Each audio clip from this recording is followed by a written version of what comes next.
All right, this is the RW Wrestling Podcast here with the DVD Freak. You know, we haven't posted in like 5 months. Goddamn. What up? So we got some Crown Royal for the Crown Jewels. 2018. We got a special guest, DVD Freak, which means I have to actually do work. Yeah. Do work, son. DVD in the house. Come get some. Always welcome to have you back, though. It's been like a year. Yeah, man, it's always good to be back. Yep. So, DVD Freak, what'd you think about the opening with Hulk Hogan? What? Oh, God. The Saudi Maniacs or whatever. Dude, he should have came out in like a red and green shirt and been like, Saudi Mania's running wild on you. Yeah, It's just awkward. I remember laughing just seeing him come out to Real American in Saudi Arabia. It's just awkward. Like a seeing- true I Real just thought American. it's hilarious. Like, it's just the irony. I love it. It's just awkward for me to see Hogan anymore. Like, was that obviously when I got into watching wrestling, it was because of Hulk Hogan. I was a Hulkamaniac. Now I'm like, okay, he comes out and says he's the host of the show, the immortal Hulk Hogan, Real American, great. He says I got on a 747, brother, and then we're in Saudi Arabia, brother, Crown Jewel, brother. The power of Hulkamania is as strong as ever in Saudi Arabia, brother. And then that's it. How the hell did he know how strong the Hulkmania was in Saudi Arabia, for one? But the thing is, though, luckily for all of us, he's the host of the show. We didn't see him again. Yeah, there was no host. He came out for 5 minutes and got back on a plane and left. That's one thing I wonder is what the fuck's the point of calling him the host when he's only shown one time and he's done? He had a fake smile on his face, too. It looked so stupid. He had some racistness to go attend to. Yeah. They literally flew his ass out there for 5 minutes of screen time. Well, I literally think they did that just so they could be like, well, let's see what the reaction is here before he goes to America and we put him on TV there. And who knows if the reaction was any good because like it's such a mixed bag with the whole entire crowd all night. Even when the matches were with big stars, it's like you see the camera will go to somebody cheering because they're kids, but all the adults are like, whatever. Well, I think they're literally told they're not supposed to react. Which Which is is the the weirdest stupidest thing in the history of wrestling is getting the fans not to do something.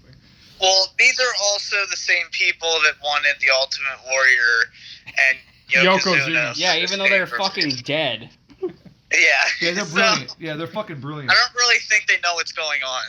I'm not gonna lie, it was kind of funny because when I was like, and here's the host of this show, and I completely had forgotten. I'm like, what, Hulk Hogan? I was like, Hulk Hogan. did. I'm like, fuck. Because I forgot about all this fucking kind of stuff. Hey man, his entrance should have been all green and fucking white, like the Saudi Arabia colors. It's so great to be a Saudi, brother. His shirt should have said Saudi Mania on it. I officially changed my nationality. Hulk Arabia, come on, something like that, right? Hulk Arabia. Yeah. So we go to the first match after that, the first round of the. Oh yeah, this we whole go pointless to the tournament. Yeah, this great tournament. All right, monotone brother, try not to say boner. Yo, Albert, did you write the accomplishments of the superstars in these matches? Why should I?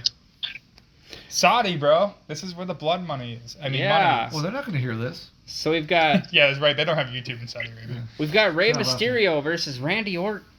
Orton! Oh, God. North Carolina. Yeah, that was great. Oh God. California! So Albert, what are the accomplishments of Rey Mysterio's career? He's great. That's all I got to say. He's an unofficial WWE champion in my book. Yeah. Oh jeez. Randy Orton, he's great. Goat. I won't say all that. I'm not going to lie. This might have been my favorite match of this entire tournament. Really? Wow. Okay. It's up there. Don't get me wrong. It's up there. Anyway, go ahead, sir. All right. So Rey Mysterio attempts a springboard Hurricane Rana to Orton, but Orton does a drop kick to Mysterio, and he has a fucking big ass smile on his face. Yeah, that was when we drop kicked him out of the air. Best dropkick in the business. Absolutely. That was amazing. That's the smile on his face. So like it was like what 2003 when he came up, like 2002. 2002. saying like by the time 2004 when he won the world title, he was already drop kicking dudes like 6'5" in the face, and he's coming down while he's doing it, and he's still doing it. Fucking how many years later? Like 19 years later, or whatever it was. He's still a decent age too. 40. To be Mhm. exact. Orton does a suplex to Mysterio on the ropes. Orton stomps Mysterio a few times. Orton attempts to take Rey's mask off. Rey Mysterio does a top rope seated senton and a springboard crossbody. A springboard bulldog, which Michael Cole called a DDT.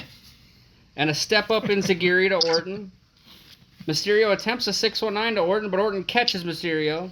Orton does the draping DDT to Mysterio. Orton attempts an RKO to Mysterio, but Mysterio rolls up Orton. 1, 2, 3. Ray wins. Yep. Most devastating move in wrestling. Sexy pin in my dad too. So. Yeah, the smaller guy was doing it too. Yeah. They look kind of like Orton likes to be dominated. All right. DVD Freak, you got any notes or things to say about this particular match? Such an amazing recap. I like to make it riveting. Like I said, monotone. No, I didn't do it. I wasn't doing it boring. I wasn't like, there was a crossbody. Dude, I was watching the game. You never do it like that. So my favorite thing about your recaps is I always have the Sunday Night Football game on, so I just start watching that while you're doing it. True. Yeah, not trying to be a dick. No, we got to get to his points. Oh, first. I thought you made his points. No, I interrupted. I do that. I would agree that this was probably the best match of the tournament. Thank you. That's not really saying much. No, it isn't, but thank you. Subjective. A lot of these matches suck. Or just short. Yeah, they're short, kind of house show feeling matches. Sunday So Night they Heat. don't really have time to tell much of a story, but I felt like this one kind of did. Especially after the matches. I mean, this sets up Ray as the guy who's going to get his ass whipped. After the match, he took an RKO, and then I think he took Orton did that weird slide where Rey Mysterio slides under the ring ropes and just chest plants on the ground. And then I don't know what you call that move. I think it's not a flapjack. I don't know what you call that move, but Rey Mysterio got face planted. There you go. Got face planted onto the announcer's table, and that just played into Mysterio. Is he the underdog going into his further matches? And that's pretty much the story for Rey Mysterio the whole night. But this match here was it was okay. Like you said, DVD. It's just a house show. That's what we all felt when we were watching it. 8 minutes or so. I didn't time it. It felt like 8 minutes, but like it's a literal house show. But it started the whole thing going for Mysterio's story because he goes forward in the tournament. Orton does not. Orton doesn't need to win this fucking thing anyway. I'm glad he didn't. I'm not. I would have loved to see Orton again. But yeah, they've done better. They could do better, but this is the whole point. They got fucking 15 matches and they got to get them all in. So I gave the match a 6. I gave it a 5. Yeah, it was okay. It's cool spots. I love Orton. You guys know that, but it's like a 5. Yeah, it's a base match, which is going to be a running theme. Yeah. DVD Freak, got any more comments on this particular match? Are we doing match ratings? Well, you do it whatever way you want to do it. That's fine. I usually just go by 5-star. Probably I don't know, 2.75, somewhere around there. Quarters too. Wow. Well, he's doing it like a Meltzer rating scale. We leave a little leeway, so we do out of 10. So essentially for him, I guess 6-ish around for us. 2.75 would be about like 5.5. 5.5-ish. 3 out of 5 is 6. Yeah. Math major. No, that's my brother. Yeah. Yeah. Okay. After this match, we get a Miz promo. Byron Sexton has Miz in the backstage. Byron Sexton. What did I say? Sexton. You said it again. Byron Saxton. Freudian slip. Yeah, it is. We tried to get him to do that all of last show, and he just wouldn't do it. Yeah, they kept trying to make me say He's Val focused. Penis Yeah, instead he of was Val doing he Venus. kept saying Venus, so we're trying to get him to say P. So this is my favorite trope of all interviewers and interviewees is the Byron Saxton asks Miz, how are you feeling about your chances about winning the World Cup tournament? And Miz repeats the question back, how am I feeling? I love that shit. It's so How funny. am I feeling? How am I feeling about my chances? Yeah, I love that shit. Miz says, I'm feeling like I'm going to be the best in the world. And that's really much all of course he embellished a little bit, but that's all he said. He says that now that Rey Mysterio is hurt because he got beat up by Randy Orton, the tournament is shaping up to where I'm going to be the best in the world. And overall, I feel awesome. And Yeah. Yeah, we'll hear from him another couple times. no. You have any fun things to say about The Miz before we go on to this next match, DVD Freak? I like The Miz. Me too. He Yeah, can I've cut a always liked The promo, I'll Miz. tell you that. He can work in the Yeah. ring too. I'm not a huge fan of his wrestling, but I like him. Yeah, he does kind of have that safe WWE style of wrestling. But that's all he knows. Well, and he's also Yeah. got that fucking, hey, I'm going I to started, I copy can't Daniel stop. Bryan's moves after that storyline, too. Yeah, he Afterwards? knows how to get heat. I think he's great. Okay.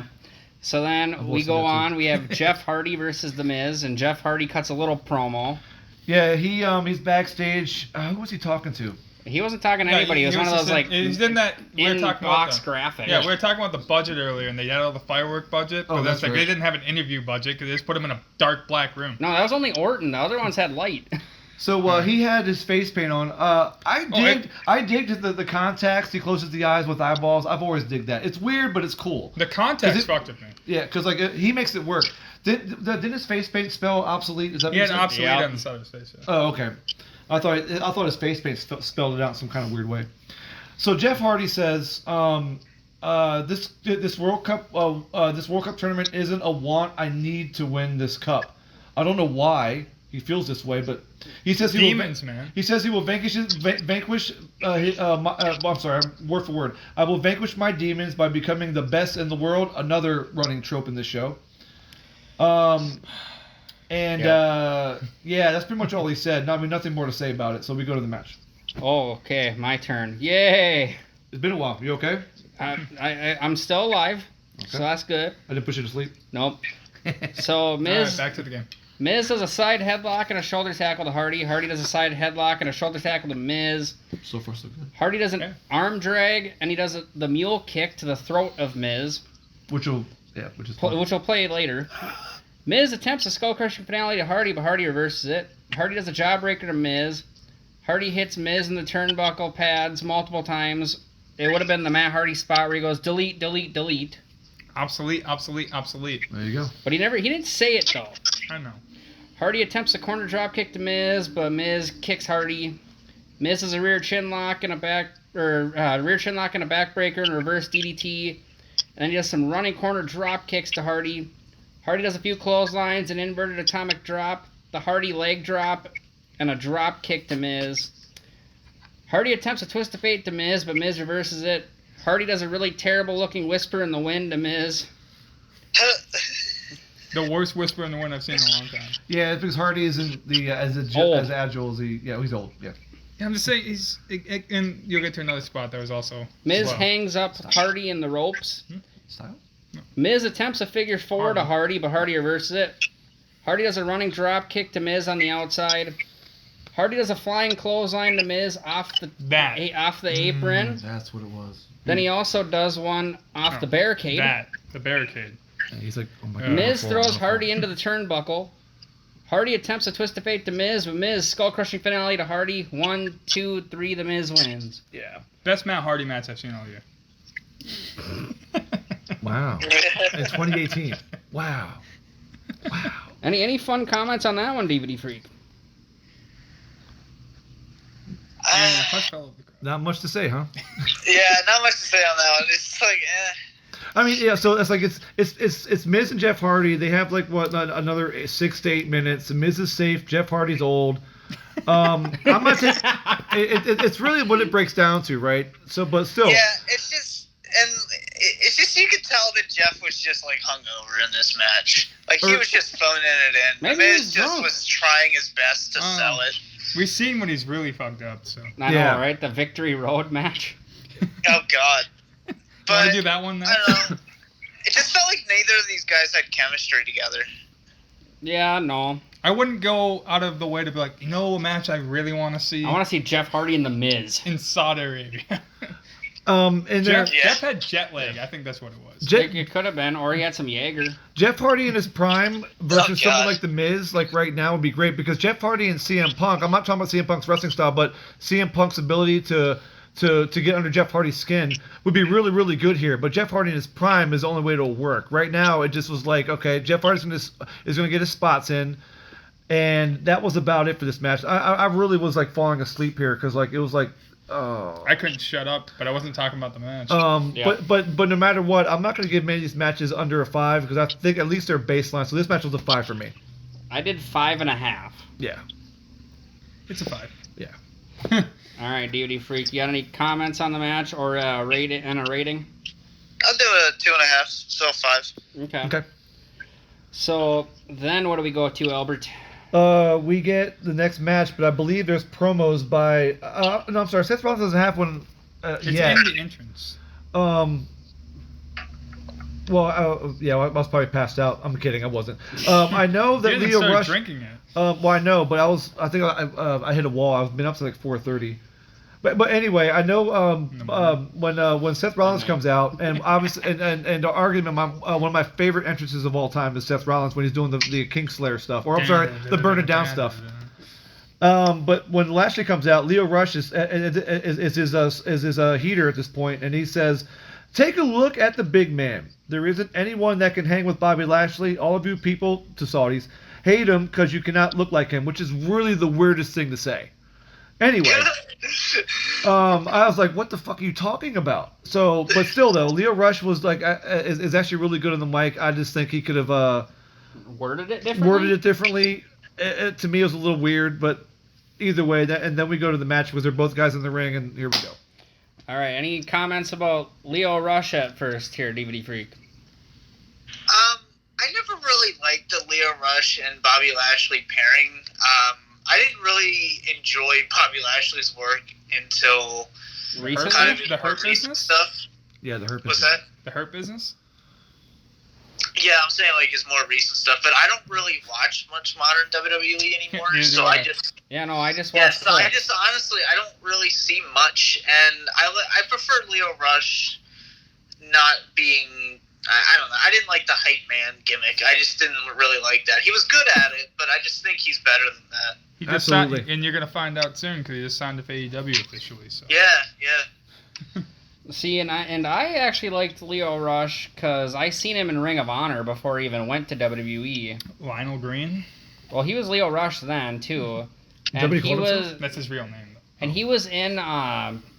It was a tag team match where he teamed up with Moose, Moose. and I can't You remember. love Moose, too. I can't remember who their opponents were, but it was my first time seeing Leo Rush, and aside from his hairdo, which looked kind of weird because it looked like he had kind of like the open a can, like a can opener when you open it up, like the can, the top is kind of like hanging half down type of deal. He had like that kind of hair Fucking going what? on. Does he have a little pull tab too? He kind of did, you know. Got him. But he kind of had like that little like kind of hairdo, but he was fucking great in the ring. He was jacked, but he was also tiny, so it was really weird. Oh, this is the side. Okay, I suppose. But anyways, we got Rollins and Lashley here. This one's quick, so. Yeah. Rollins does an enziguri to Lashley. Lashley does the modified spine buster and rear chin lock to Rollins. Lashley sends Rollins head first into the turnbuckle multiple times. Lashley does a couple of running shoulders, corner shoulders, a neck breaker, a rear chin lock, a full Nelson / the hurt lock, and an inverted DDT to Rollins. Lashley attempts a delayed vertical suplex to Rollins, where Rollins reverses it. Rollins does a clothesline to Lashley over the top rope. Rollins does a tope to Lashley twice. Rollins attempts a sunset flip powerbomb from the top rope, but Lashley reverses that. Lashley has another running corner shoulder to Rollins' back. Lashley attempts a corner spear, but Rollins reverses it. Rollins stomp. 1, 2, 3. Rollins wins. Yeah. You make this match today, and it's possible Rollins doesn't have this as easy of a match. So. I hate Rollins today, so. Well, I know, but like, yeah, because Rollins back then, the Burn It Down Rollins or Kingslayer Rollins was great. So. I went from Rollins being my favorite of the Shield to being my least favorite of the Shield. DVD, any thoughts on that? I actually agree. My least favorite of the Shield. Thank I never you. thought I'd say that either. But yeah, this was a Raw match. Yep. I don't know. Give it like a 5 again. Just average. Yeah, I can't give any more. Like, I'm not even gonna really try to like think of the spots I like because it was just like I said, like another 6-minute match that could have been on Raw. And so yeah, I'm gonna give it a 5. They all went out and looked good. I mean, nothing looks out of place. It's just that like yeah, it's just average. I can't really comment much more on that. I actually think DVD Freak said it best earlier when he's like, yeah, it's like a house show. I'm like, yeah, this is a house show in a setting that isn't a house show. Yeah. Everything on this show is a house show. You know they can do better in every It's a single horror match. show. No, that's a whole different show. Oh, don't talk about that. We already reviewed that, so you don't have to dude. do that. Yeah. Yeah, that was a horrible show. Yeah. I did that one on my Oh, it's own. horror, all right. I did that one on my own, and then they had to go do a separate podcast about it. Oh yeah, we ranted more than we talked about the matches. I'm telling you. Yeah, you dick. I regretted real hard watching that by myself. What's Oh, your yeah. rating, Chris? I rated I was that one really a drunk 5. that night. Yeah, so Chris going with a 5 as well. I guess you're saying the same thing. No, yeah, 5. Yeah. I'm all going back to the horror show though. I'm pretty sure if you watched my little 20-minute video about it, which nobody did, so it's fine. I did. You don't count. You don't count. My point being is when you're talking about being drunk, then I'm pretty sure I was too. Yeah. Because you were drunk because you specifically mentioned that you were getting drunker per Yeah, match. because I did it weirdly because when I was watching it, I'd watch one match, record my thoughts on the match, Which is the best way to do it. and then pause it, and then watch the next match and do my thoughts on that match. And I just did it like that. So as it got worse, I just got worse and worse. More and more, I'm gonna say ranty, but like you're just like being more and more. Oh, I got to the end. I got to the swamp fight. And I'm like, What the? Yeah. So yeah, I think we're on. What was your rating again?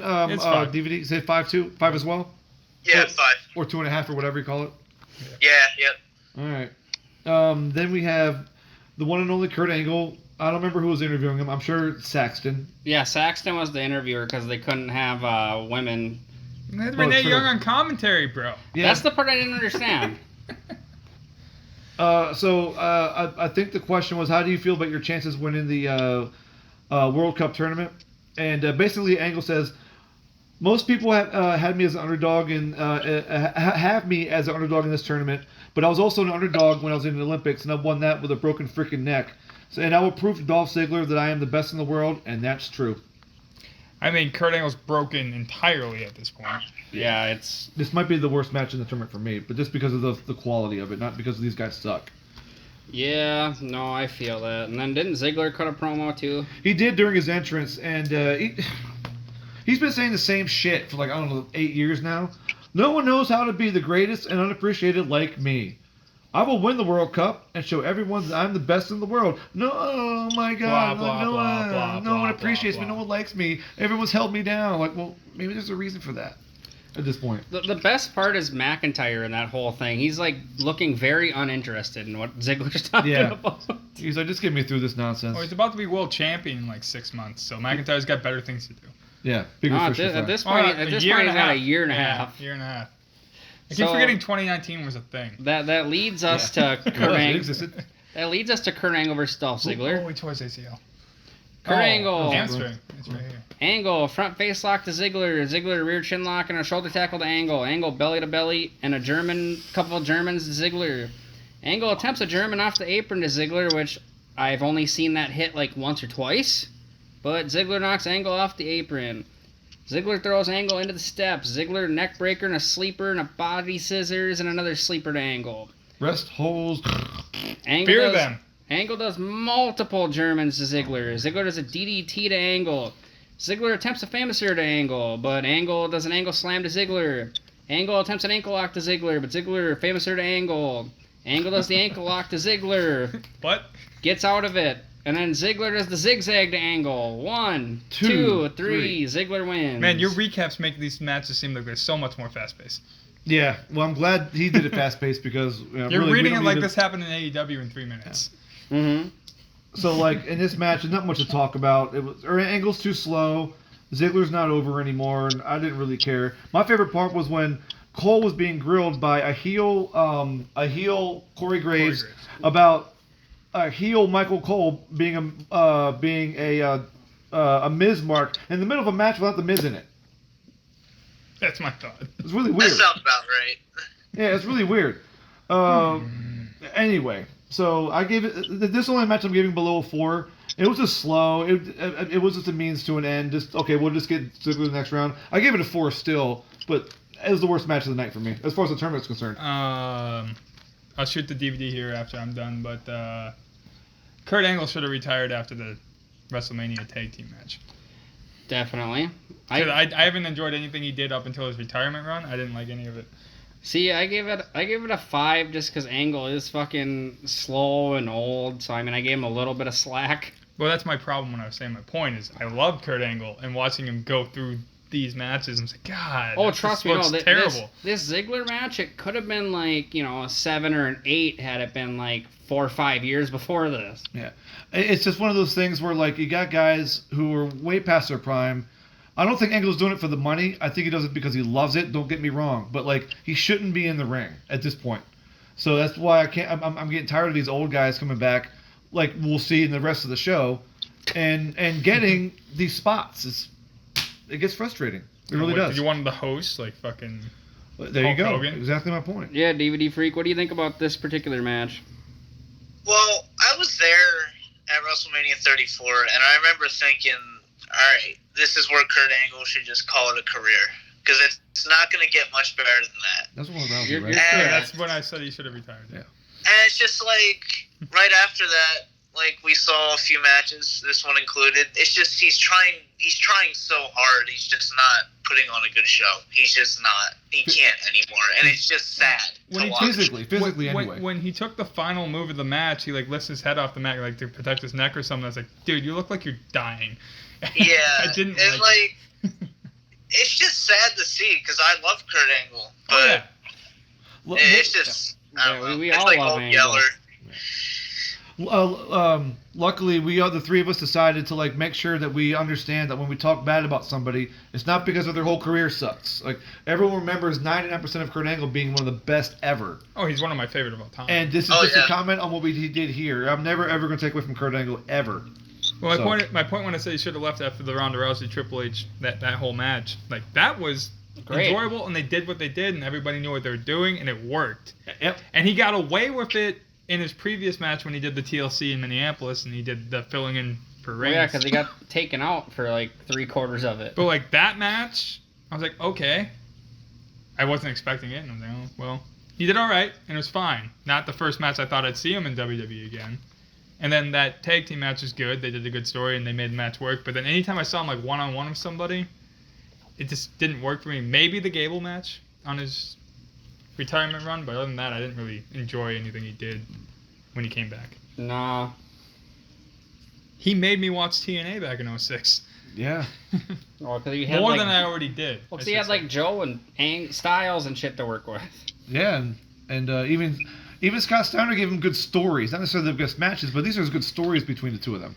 Fucking Steiner. I don't want to talk about Steiner. Well, we won't, but like I just decided to bring it up because it's important. That's true. That's true. Damn true. Alright. So then what do we got, Albert? Do we got another interview? No, right to the tag title match. All right, so we got the SmackDown Tag Team Title match, The Bar, which is Cesaro and Sheamus versus The New Day. Oh. Take me on a magic carpet ride. Yeah, what'd you think about the magic carpet entrance, DVD Freak? Racist. I never liked the New Day. Oh, that's a new one. Okay. I absolutely never liked them. No, I think Not, he was great. not a huge fan, huh? No, you guys like them? I'm in the. Yeah. He likes him. I'm in the middle. I think Kofi's good, and I'm a gamer, so I like Xavier Woods. For me, it depends on the match. Maybe not their characters because I thought they got old real fast. They and they've got been around forever. stale. They got stale. The thing I like about them is that they're silly to me, makes me laugh, and I'm entertained. But I know that when they have to switch that gear and be serious, all three of them can do it, and they're all really good on the mic, and all three of them are good in the ring. So that's why I One like time, them. I want Yeah. to see somebody pick one of those pancakes up and eat it. I always liked them on their own. Like, that's the thing. I never liked the gimmick of the New Day. But Consequences Creed I liked. Yeah. You know, I liked Big E Langston. Yeah. Um, Give him his you know, name back. Yeah, give his damn name back. And Kofi on his own was great, too. But that gimmick was just, it's so stale. The thing about Big E got It's just- Big E got over more when he moved separate away from them. And then he won the title, and then he was back with them, and then now they just drafted them separately again. Yeah, so we'll see. So we'll see what happens if they're doing really well by themselves. I will not be surprised because I think all three of them are really, really good at what they do, and they've gotten better as the years have gone on. Especially like Woods, I think is really, really good in the ring now. So we'll see how it goes, and if they get over on their own, then yeah, maybe they never need to get together. But without the vehicle they had, they might not have this opportunity Kofi would have never because won they the connected title. with the crowd Big that way. E- That's it. Kofi would have never won the title without the New Day. Right. Big E might have. Actually, Kofi would have never won the title if Mustafa Ali didn't get hurt. That's true too. Circumstances. Yeah. All right. What do you think about The Bar? Great. Oh, me? Oh, yeah. I thought that was a great tag team. I never really liked Sheamus on his own, but I really liked him with Cesaro. And I Cesaro's agree. just always been great. Sheamus Okay. Sheamus had his moments, but yeah, him and Cesaro together was money. I still don't like Yeah. the only times I liked Sheamus was in the Best of 7 series they had before they became a tag team. Son, what do you think about this random pairing with the Bar and fucking Big Show? Yeah, the Big Show. I was there for SmackDown 1000, Okay. and when they had the Big Show heel turn. Which Which one? Well, Be specific. the one where he It's Woods. Yeah. yeah, So through the this one. fucking stupid table, the pancake table or whatever. But yeah, I was just like, why? Like, this was just so dumb. Like, Big Show is just, he has nothing to do at this point. Yeah, I mean he's turned heel like every when the wind changes, he's a heel or a face. I was waiting for him to turn in this match.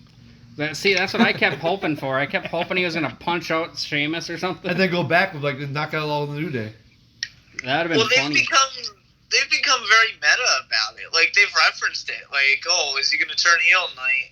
I know, right? And that becomes his angle. That becomes his story. Is Shogun Yeah. turn heel? It That's who he becomes is now. it becomes less surprising if he turns heel. Or if he turns. Like, if he's a heel and he turns face, it becomes less. Was it Unforgiven 2008 when he was out there with Taker and Vicky? Yeah. And we saw that coming a mile away. He's gonna turn. He's gonna turn. Yeah, we did. And he turned. Because Big Show's in there laughing because he feels he has Vicky Guerrero in the, which is really weird part because he's holding her to be victim to Undertaker, and then like Taker gets close, here comes the WMD, wham, right to Taker's face. I'm like calling it like a mile away. Yeah, we watched Unforgiven 08 last week as well. You keep saying shit like it's gonna be up before this. It's an interesting pay-per-view. Yeah. Yeah, a lot of It's a very scrambles. different one. It's very unique. Scrambled eggs. A lot of scrambles. It's gonna be the Scrambled Yeah. Egg podcast when I post it. All right. All right. So, Big E does a shoulder tackle to Sheamus. Sheamus does a side headlock to Big E. Big E does a clothesline to Sheamus. Kingston does a top rope double stomp to Sheamus' arm. Cesaro attempts a monkey flip to Kingston, but Kingston lands on his feet. Kingston does a drop kick and a head scissors takedown to Cesaro into the turnbuckle.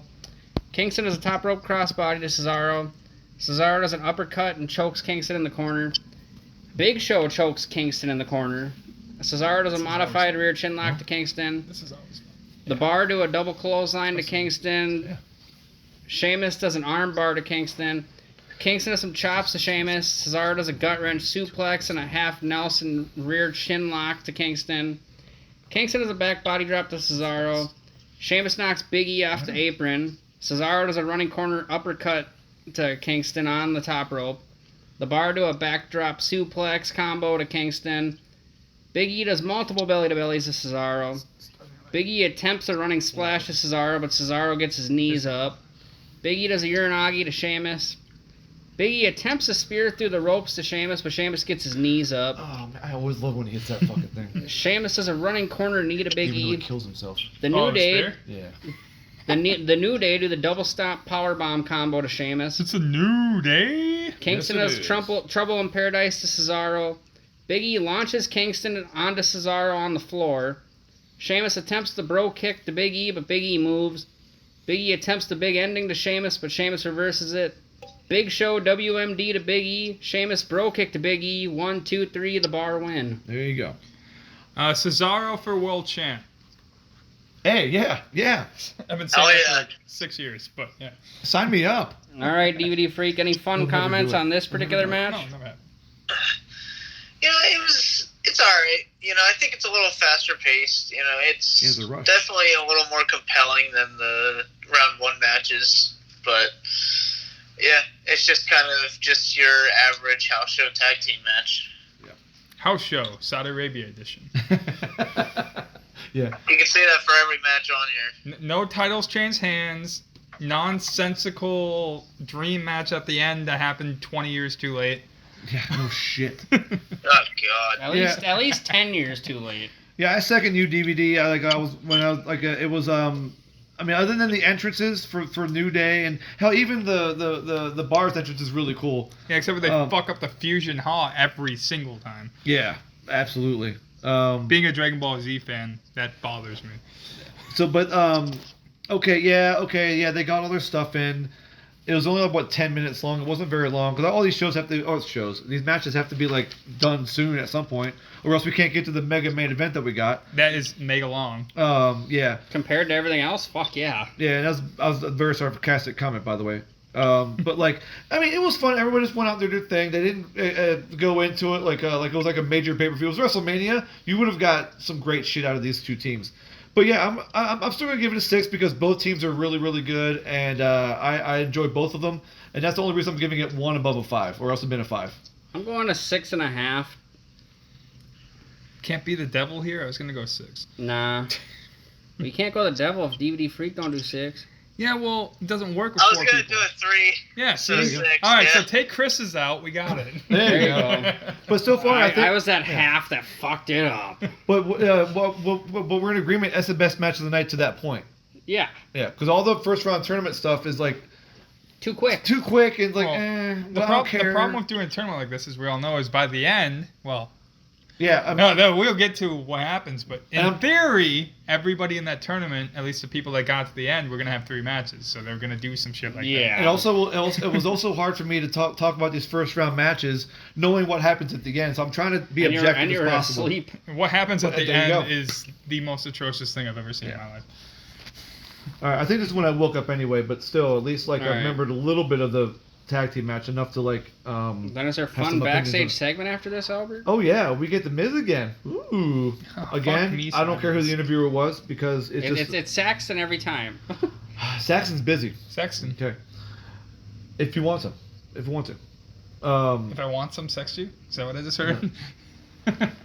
All right. Just do it via my phone, okay? You know, sex me all you want. Okay. Oh, God damn it, Jesus Christ, it's freaking nasty. You've met me before. I know. I should know better.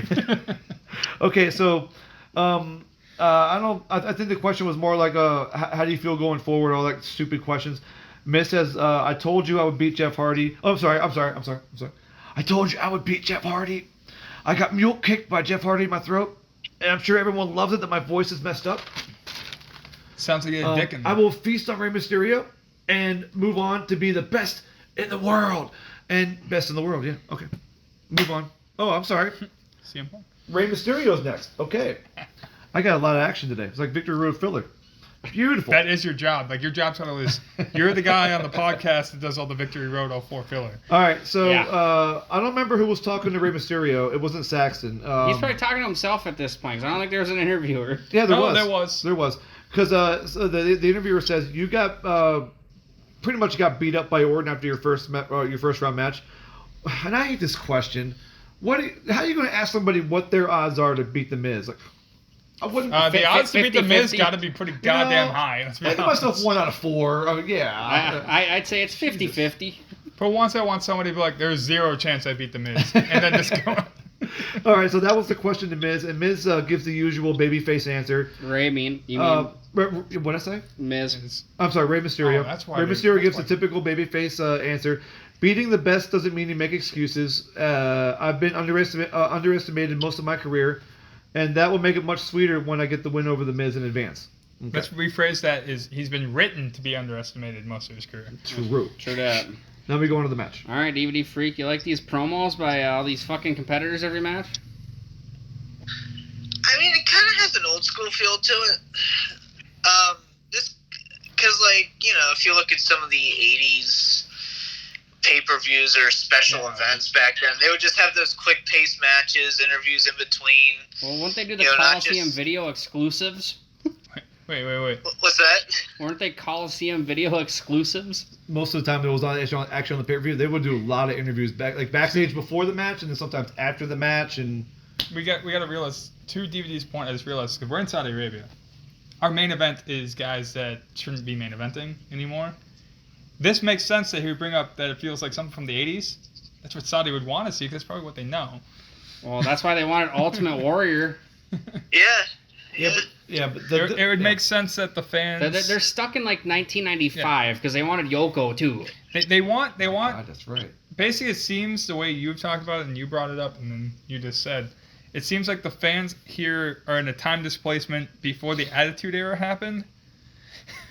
Well, that's why Mick Foley said that he would recreate fucking Hell in a Cell with Undertaker if he was given enough Saudi money. Let's go do it. I'm 75. I'm about to die. Fucking throw me off the cage. Yeah, fuck it. Yeah. Well, they'll give him $12 million for it, so fuck it. And give it to his family. That's where it's going. What is the chance I survive? None. 50-50? What are the odds? Yeah. You're not surviving this one, Foley. Yeah. 50-50. Do I have to recreate the second one that wasn't supposed to happen? Because that might be a little more. It's the weirdest thing because they're really trying to play up the importance of this tournament, and it really didn't mean shit. And I don't even understand who they're trying to play it up to because they're broadcasting it in America to American fans. Well, as far as we're concerned, anyway, and they're doing it in English. It's not like it's a Saudi Arabia broadcast in Saudi Arabian, whatever Arabian language or whatever. Yeah, Arabic. Thank you. So but us American fans are so jaded right now, and we know this World Cup tournament doesn't mean shit. But they're really, really trying to get us invested somehow. I'm pretty sure I've learned over the last couple of years between how much they care about the Saudi, how much they care about the TV deals. I don't think they give a shit about America. Think about it. We're the only country in the world that doesn't have the WWE Network anymore. I know, right? That's bullshit. Because they took weird. $1 billion deal from NBC. Peacock. I don't think they care about the American wrestling fan base right now. Yeah, you didn't have to watch it on the cock, did you? No, I have my little bootleg one. But Well, I figured maybe it's- you'd watch it on the cock just to be fun. it seems like every time we have a Saudi Arabia shit show, You want to do it always live some- next time when it happens in a couple weeks? seems like every time they always have to make some bullshit made up tournament that'll never The greatest fit in Royal with Rumble. like that one, the tag team one. Yeah, oh There's yeah. always some. And then There's the always fucking some bullshit tournament that's not gonna ever fit Well- in their continuity, I guess. well, and then that It would- gauntlet, it did that actually, Taker but- one. Yeah, that one too. He Whatever that got the trophy that was never shown or talked about again. Yeah, all Yeah, it did there's was always set up the trophies that Boneyard match. disappear, belts. They're always gone. Yeah. Well, to be fair, I heard about the I can't remember if it was the Saudi Arabia Greatest Royal Rumble trophy or if it was the belt, but Strowman had it. It was and a belt. broke. It was a belt. He had both. The best thing that ever happened. He had a belt and he had the fucking trophy, but one of them broke. I can't remember which one it was. It got broke So or it you- broke on its own. It got broke. Like he picked it up and it broke. What, I don't know if he picked it up and broke it outside of the show. That's hilarious. We're going to talk about it when the match happens, or quote-unquote match. But Braun Strowman, his greatest successes. We go to Saudi Arabia, you win some shit, or you get a big profile thing. Or you team up with a 10-year-old at WrestleMania. Other Yeah. than that, Hey, you suck. the Battle Royal, the Andre the Giant Memorial Battle Royal, he got that too. Come on, add it to and the he got- accolades. He got the face Goldberg at WrestleMania. Add it to the accolades. Hey, that was by fluke. Yeah. But all right, we got Miz and Rey Mysterio. So We Miz went off on a massive tangent. Miz slides Mysterio to the floor, which is a spot that I see way too much from Mysterio now. Miz throws Mysterio into the apron. Actually, wait. Sorry, I like go that back. at one point in this match. Mysterio, basement drop kick to Miz. Mysterio does a sliding splash to Miz on the floor.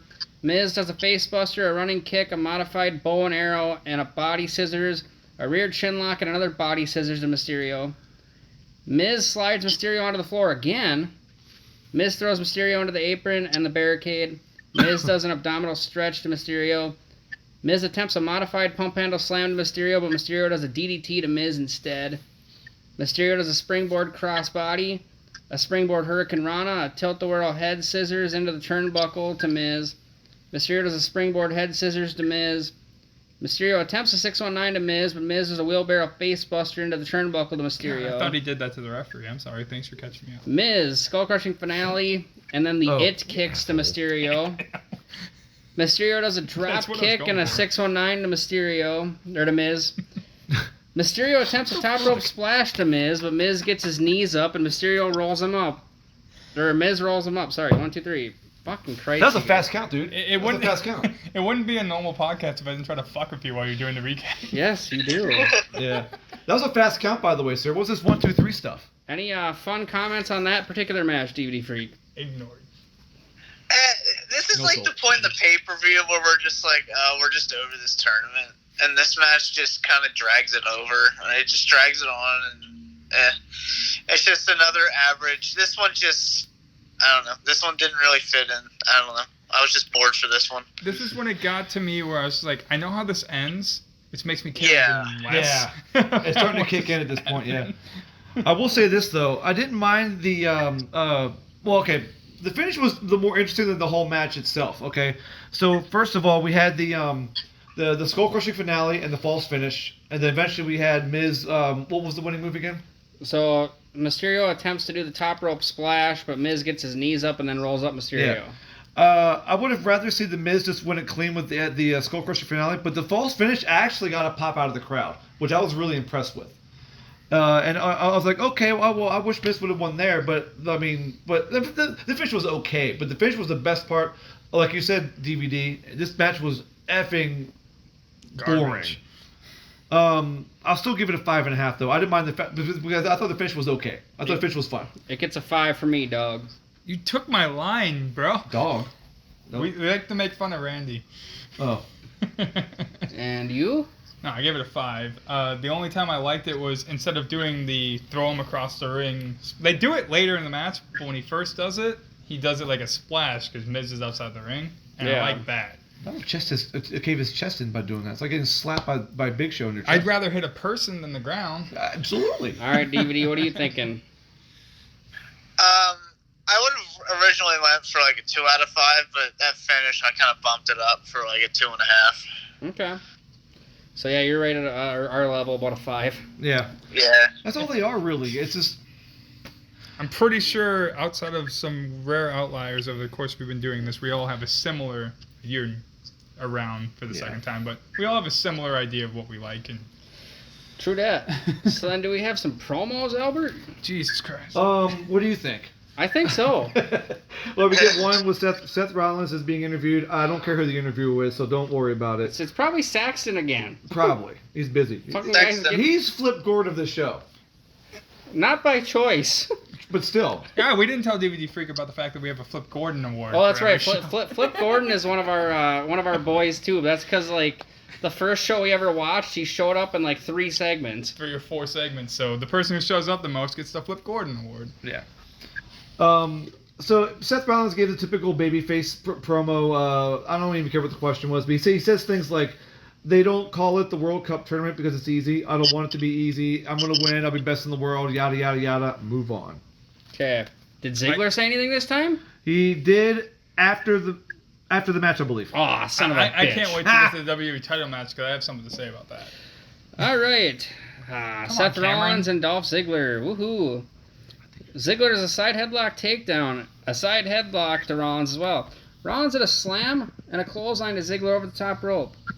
Rollins throws Ziggler into the barricade. Ziggler does a DDT, a neck breaker, and a rear chin lock to Rollins. Rollins attempts a running corner splash to Ziggler, but Ziggler moves. Rollins does some chops to Ziggler. Ziggler does a spinning elbow and a neck breaker, a sleeper hold, a side headlock, and a body scissors to Rollins. Ziggler attempts a DDT to Rollins, but Rollins attempts a Falcon Arrow to Ziggler, but Ziggler reverses that. Rollins attempts a buckle bomb to Ziggler, but Ziggler reverses it. Ziggler attempts a super kick to Rollins, but Rollins does a ripcord knee to Ziggler. Love that move. Rollins slingshots Ziggler over the top rope. Rollins is a dick and just does a tope to McIntyre and Ziggler. That is the most energetic I've heard you so far tonight trying to read about. It was, and the word dick was in a sense. Rollins attempts a springboard knee to Ziggler, but Ziggler reverses it. He loses. Ziggler does the famouser to Rollins. Rollins does a top rope superplex to Ziggler. Out of all moves to steal, you take Billy Gunn's famous. Rollins attempts a Falcon Arrow to Ziggler, but Super Ziggler kick does the zigzag to Rollins. That's his only original move is zigzag. Ziggler attempts a running zigzag to Rollins, but Rollins reverses it. Rollins does a super kick to Ziggler. Here's where Rollins is a total prick. Rollins does a tope to McIntyre, who again has not did anything to him. Way to go, babyface. Rollins attempts a top rope Phoenix splash to Ziggler, but McIntyre just knocks Rollins the fuck off the top rope. Deserved it. Ziggler does a super kick to Rollins. 1, 2, 3, Ziggler wins. Yeah, Rollins, you jerk. If anything, McIntyre is just defending himself. No, that's what I'm saying. 'Cause Yeah. he attacked him for no reason. Oh, he might have gotten involved, guys. I'm going to take him out of the equation. He did not even attempt to get involved. Dude, this isn't AEW. Just because people are at ringside, you know they're going to get involved. The cool thing earlier when it comes to Rollins and McIntyre, because early in the match, Rollins was, I think he had done something to Ziggler on the apron, or on the floor. And Rollins gets up and is face-to-face with McIntyre. He's like, come on, McIntyre, hit me. You'll disqualify your guy. And McIntyre's like, all right, you're right. So McIntyre... No, let's rephrase that, though, because if... Well, you can't rephrase that. That's exactly what happened. I'm gonna rephrase it in the way that, yeah, he brought that point up. If I was McIntyre being a smart heel, I would have gotten the ring and beat the shit out of Ziggler so his guy would win.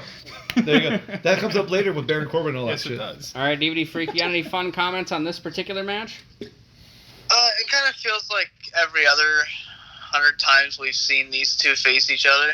Yeah. Shawn Michaels 0.5. You know... Yeah. I would give this one a 3 out of 5, though. Yeah, it was decent. Go ahead. I just was... I remember hating the finish because why would you have two heels go into the... Think about the main event of this. Yeah, we didn't it's honestly just- like understand that either, but whatever. Yeah, that's why, because I was like, that's odd that they had Ziggler win. Because I thought Heel's for got sure. a heel. Yeah. Yeah, you put two heels into the main event of this tournament, and then you do what you do in this tournament, and that is a whole other... Yeah. Yeah. So this whole tournament's just problem after problem. Yeah. Either the matches are too quick or the results don't make sense, obviously. Not only does this tournament a problem, we get like a year worth of shit from this. No shit. Yeah, you got The you got best any, shit in the world. You got any fun notes on this one, Albert? Obviously the best spot was that Superplex Falcon Arrow zigzag spot was really, really good. But the whole match was super athletic. I don't think these guys fucked up at all. And like what DVD said, I'm gonna give it a 6 just based on that alone. But so I didn't mind the finish because I think Rollins deserved what he got. But yeah, it's just again. He attacked these an innocent bystander. He did. He attacked an innocent man. Assaulted him. He should be in jail. Wait, I'm kidding. But Wrestling. Wrestling. Yeah. But yeah, the match is a 6. Yeah, it's pretty good. It could have been on Raw, like all these matches could be. And that's pretty much all I gotta say about that. Dude, I saw this match as a breath of fresh air compared to everything else. So Yeah, I gave yeah. it 6 3/4. I was You're like, doing quarters. I was like, good That's his God, gimmick. finally something that's decent. Yeah. Yeah, it was really athletic, and like both these guys, I don't think they stopped for their 8-10 minutes or whatever it was. So I'll give them kudos for that. So Well, I was like, fucking God, finally something that's worth it. yeah, I gave it a 5.5 and a shot of Crown. there you go. I'll drink to that. Holy shit. Can I also make a point, guys? We've talked many Ziggler No matches. points for you. Okay, you can disagree with my point, but my point being is we talk many Ziggler matches. I don't find the zigzag an interesting finishing move. Yeah, all it is like it's like it reminds me of like Randy Orton's backbreaker where he just puts you on his back and drops. See, I like that move because it's not a finisher. The thing I don't like about the zigzag is he wins with it.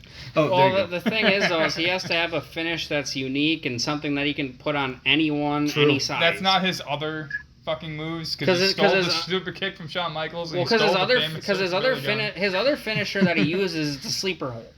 Has he? Yeah, Yeah. he does do a sleeper every once in a Oh, while. I didn't know. He used to use that as a finisher in like 2011. So I did think it Roddy was. Piper. He stole another move. God damn it, Ziggler. Okay. At this point, you can't make... And Brutus Beefcake. At this point in time, I don't think there's a unique fucking move. Nobody is. Actually, Nobody does that anymore. DVD's been gone for about a year, so he doesn't know this. But that whole thing, that's the first time I think I caught it that you actually said at this point in time. Today, yes. And I did that on purpose. I gave him so much shit during his little recaps because he would do, at this point in time, like 6 times during each match. Well, every now and again when I'm reading fucking notes and you guys are fucking with me, I'll lose my place. You start sounding like Conrad Thompson over here. Conrad don't lose his place. No, but you're just like, and at this point in time, like, what? Yeah. Conrad's probably sitting in front of a fucking computer screen where when Bruce starts getting him off a topic, he probably just like clicks down so he sees where the hell line he's at. I can't do that on a piece of paper. Yeah, No, true. I feel worse for you because you do this to yourself. I'm gonna bring this up because he doesn't know your process. You've watched this show twice. Yes, I do, because I Damn. do notes on the computer first, and then I handwrite them, but I shorten them. Because he doesn't like to write notes while we're talking because he misses shit. Yeah, pretty much. So watching live shows is kind of a pain in the ass because I can miss something that's big. Yeah, like Mania or something like that, yeah. I mean, it makes sense. It just sucks. It does suck so much. Yeah. And then for me to just ridicule the process every time you're doing that. Nah, you don't necessarily ridicule the process here. No, I just you fuck with me a little bit. I just like trying to be fine. funny about it. All right, you sometimes guys- I feel bad. You guys ready for the ultimate Dolph Ziggler promo? Oh Let's my god. fucking do this You shit. ever heard? Okay. I thought he was gonna quit here, and he had already quit at this point. So Who I think Byron Saxton walks out to the ramp while Ziggler's this on his time way it was back. Byron. They're always Byron. And he says to Dolph Ziggler, someone I said know this one. basically Saxton says basically people will say this match was an upset. You beating Seth Rollins would consider you winning as an upset. And Dolph Ziggler's He also accused him of cheating because he had help.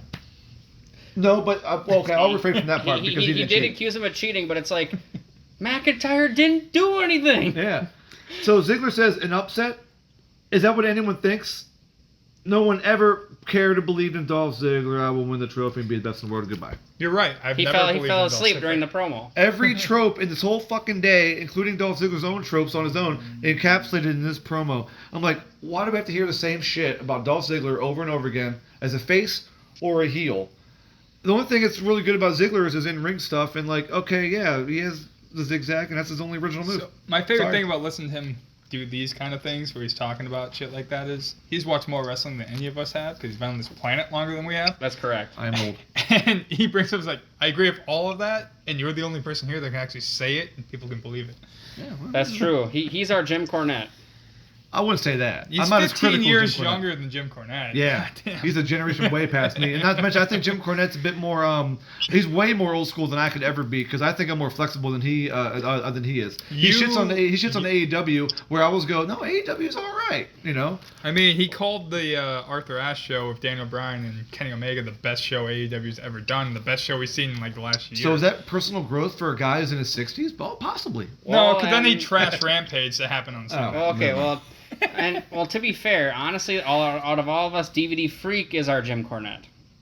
Sure. I love Jim Cornette. Yeah, I love and listening to Jim I'm Cornette. just angry and bitter about modern wrestling. So. We all are. All of us are here. And these guys are more modern about it than I am, and they're like, Right. what the fuck is this shit? You can't say I'm bitter because I probably spent a couple grand on AEW shit. yeah, so you AEW can't is say I'm fine. bitter. But like, we're talking modern WWE because they're the ones out They there. suck.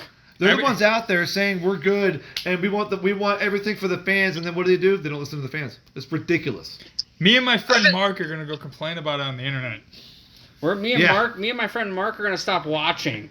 and go complain about it. Yeah, Brad stopped watching too. Brad stopped watching. Who the fuck's Brad? Who gives a fuck? He stopped watching. That should be a turning point for WWE. I mean, they're at 5 million 5 years ago. All right, DVD Freak, you got any fun comments on this Ziggler promo?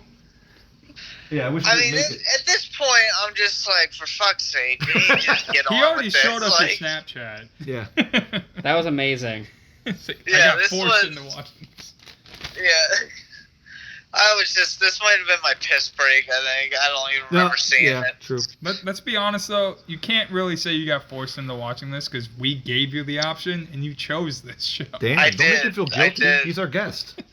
Yeah, and that's why I'm saying we didn't force him to do Yeah, anything. that's why he likes us. We can fuck with him. We have the same sense of humor. He could have done literally any show. He could have picked the best show he's ever seen. At least we're not watching the Heroes of Wrestling. Oh my god, if you fucking picked that. Oh. Oh, I've seen it. Yeah, I've watched it all the way through. The Yeah. Heroes of Do Wrestling. you get the- own a copy of that? What is that? Oh, the worst pay-per-view of all time. Yeah, it's Oh. like a fucking. You think fucking watching like Taker and Kane and DX in 2018 is bad? Talk about Jake Roberts being drunk off his ass. Oh, trying to- that. Yeah. Oh, that. Trying And to- Scott Hall? Trying to put his. Like, The trying to make giant this. python. Making this like He's fat old jerking off lady. his snake. No pun intended. No, trying to have this here. He has this fat old lady in the front row touching his nipples and shit. Come on, baby. Come on. He's fucked. Yeah. He wants titty fucked or something. I'm glad he figured it out. But all right, let's go on to an actual decent match. It's nice that we have a Conrad that can move us away from our weird tangents. The WWE title match: AJ Styles and Samoa Joe. That's okay. Tangent. Phew. This is Oh. at least we got something So decent. before you start going into this, so I'm going to bring this up because they brought it up in the tournament that we're talking about, the best in the world tournament, they Ugh. said, what? Who did they say? Jeff Hardy qualified? Jeff Hardy beat Joe to qualify. Hardy qualified for the best in the world tournament by beating Samoa Joe, and what does Samoa Joe get in return? A WWE Championship match. Good for him. That's WWE logic, pal. I was like, Wrestling. I was like, okay, I feel like somebody else actually won in this situation. Oh, definitely. I mean, and technically the real reason is Daniel Bryan didn't want to go to Daniel Saudi. Bryan didn't want to go to Saudi, and for some reason at that Triple H didn't want to work Tuesdays. well, at the Yeah, I wasn't Australia fucking joking about Australia show, So, yeah. Daniel Thank you. Bryan faced Miz, and the winner would be the number one contender at the Saudi show. Also, fuck And that show, too. Daniel Bryan goes, "Hey, let's make Miz win," and Daniel Bryan's like, "Yeah, let's make Miz win for sure." And then they're like, "No, Bryan, you're going over." He's like, "Why? I don't even want to go there." I don't Yeah. care how much money you're paying me. I'm not going to Saudi. Yeah, I wouldn't go there. Fuck But that. no, legend. The Australia show is not actually terrible. No, I'm not hating on the Australia show. I'm just saying they did the same concept, and in Australia it's fine because Australia is a beautiful country and people love it there, and it's a Yeah, great place no, to go to. that show Saudi actually, Arabia, I agree with every bad thing anybody's ever said about it. That show actually Yeah. has some decent matches on there, like that Buddy Murphy and winning the Cruiserweight title is pretty good. The weird thing about it is I feel like because Saudi is Saudi, they think this is good. In Saudi. Well, to be fair, they're stuck in like 1995 when wrestling was fucking shit. Yeah. Like I said, pre-Attitude Era, this is shit. They think they're watching the new generation era. Exactly. They want TL Hopper to come out. Oh, hell yeah. Let's go. Seal Hopper. Yeah. They're looking for fucking Bastion Booger and Salvatore Duke the Sincere. Dumpster. Yeah, that's it. Let's bring him out too. I want somebody. The Goon. Dude, the Goon. He's the They're looking for Knuckleball Schwartz over here. We'll get to the main event, but I'm gonna say it now He's because got a I'll forget my point. Knuckleball. I'll forget my point when we get there. Knuckleball. But I want to know exactly how much money WWE paid Shawn Michaels It was enough. It had to be enough. or Saudi paid Shawn Michaels. 6 figures, you think? Wait, he made at least $1 million or more just from this Just one. on the no. There's no way. Wasn't He it- was retired for 9 years, employed, getting paid fine. Yeah. So Like, there's no reason he would need the money unless they're like, here's a couple mil to go. Oh, you're right. embarrass and I ruin your career. don't know though. They might not have had him. They might not have had to pay as much because Triple H is his best fucking friend. I'm saying Sean's the He's highest. like, come I on, need come, you. come on, Sean. My point to this is, and we can talk about it more in the main event, and I'll stop it here. Sean's the highest paid person on the show until somebody proves me otherwise. I can't. Maybe Taker. I'd maybe? say probably Taker, honestly. Taker's already an active wrestler. Sean hadn't wrestled in 9 years. Okay, You'd have to Taker pay was his- barely an active wrestler. I feel like you'd have to pay his. You might, yeah, we might have a point. Anyway, We'll get to it. They when we get to came the- at, well, it was revealed how much Shawn Michaels made. It was in the millions. See, I told you. wow.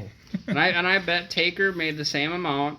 But I'm saying, like, it had to be something because I don't see Sean being. He was a purist to this point. Oh, for sure. He said he was going to retire, and that's it. Don't get me wrong. I Money talks. knew for a fact Vince Money. didn't walk up to him with like 10 grand and be like, here you So go, man. You know how fucking pissed I was when Ric Flair went to TNA and started wrestling again? He should have called it quits right there, to be honest. That was already bad enough, but the fact that he did it pissed me off.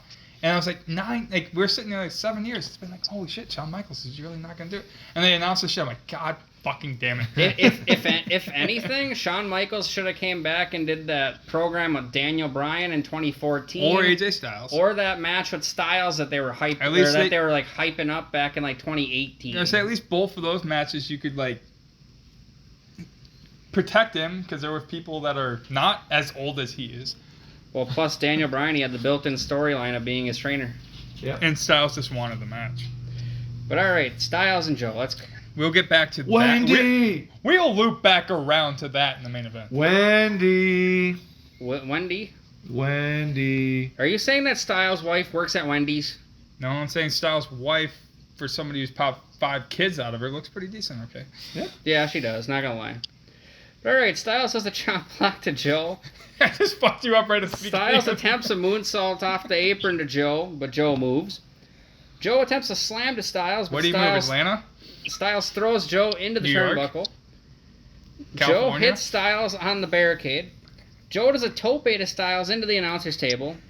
Joe does a rear chin lock and a running corner elbow and an enziguri. A couple chops and a rear chin lock to Styles. Styles does an enziguri and a running corner forearm to Joe. Styles attempts a Styles Clash to Joe, but Joe reverses it. Styles does a Brett's rope moonsault and then a slingshot forearm to Joe over the top rope. Styles attempts a phenomenal forearm to Joe, but Joe moves. Joe does a scoop slam and a clothesline to Styles. Scott. Styles does a calf crusher to Joe. Joe does the coquina clutch to Styles. Coca-Cola? I didn't even say anything. Styles attempts a calf crusher to Joe, but Joe reverses Love it. that submission move. Styles does a Pele and a phenomenal forearm to Joe. 1, 2, 3. Styles retains his title. Yep. Any comments on that, Mr. DVD Freak? We lost. He's dead, Jim. He is dead, Jim. Hello. There you I'm go. here. Holy shit. Alright, I'm good. You have any fun comments on Styles and Joe? Yeah, it was hard to watch these matches because they just were nothing compared to their TNA matches. Yeah, that's the same point I was going to make. I'm glad you're talking first. Yeah, so it was just kind of awkward to watch these because they could have been so much better. Oh, But the whole show is like that. So at some point you just got to put that aside. I'm gonna jump in. Well, I don't think they had a great match in WWE. Well, I was gonna say bring it up because he's talking about now, and it's exactly the transition I wanted to make. So I'll jump in right now. All these matches, doesn't matter if it's Saudi or the other matches they had, the Australia match, but we've seen them have bangers. Yeah, but... And then they have a WWE style match. It's like, you know it can be better. you gotta think though. In TNA, they probably didn't really have much rules. They probably just said, "Hey, your time is 16 minutes and change." That's a problem. I think that's one of WWE's biggest problems. What? Is they have a style to their matches. Oh, of course. So it doesn't matter who's against It's the who. WWE way, quote unquote. But at the same time, they try to make it so you don't see the same thing done in match 1 as you see in match 6. See, I'm going to say, I didn't hate this. I'm just saying, okay, I'll use this because he brought it up. The Kenny Omega, Daniel Bryanson match. Bryan Danielson match from Dynamite. Fantastic. You want to see the rematch. That same match at the same time happens on Raw. Good God. I guarantee you it's maybe half as good at best. I completely 100% agree. Because they're not choreographed to shit. Yeah. Well, even if they are, it's just it's authentic. When I watch AEW, it's authentic. Tony Khan. When I watch TNA, it was authentic. Tony Khan goes, "Yo, you guys got a half hour. Do what you do. Like, do it well. You guys are the wrestlers. I'm the guy who fucking backs this train. Go." He books the matches. He doesn't tell you what to do. And that's my point. I don't want to see AJ Styles and Samoa Joe in a WWE style match. I was just not interested. I have because you know exactly what you're gonna see then. It's too bad it wasn't in NXT. Well, even if it was NXT, it would be good. Dude. My point that I was making is, like I was saying, he's saying AJ Styles and Joe. Matches that I would love to see in a match outside of WWE are samey. You could do AJ Styles, Joe Orton Styles, like all of these matches that they've had in the past is cookie cutter. Yep. That's why I would love to see a Randy Orton match outside of AEW to see if he could actually have a match. Or even any other company. It doesn't matter. Impact, Ring of Honor, wherever. Like, in general, I love Orton for his WWE work. Like I might be one of the few to die on that sword. I don't know how you feel about that.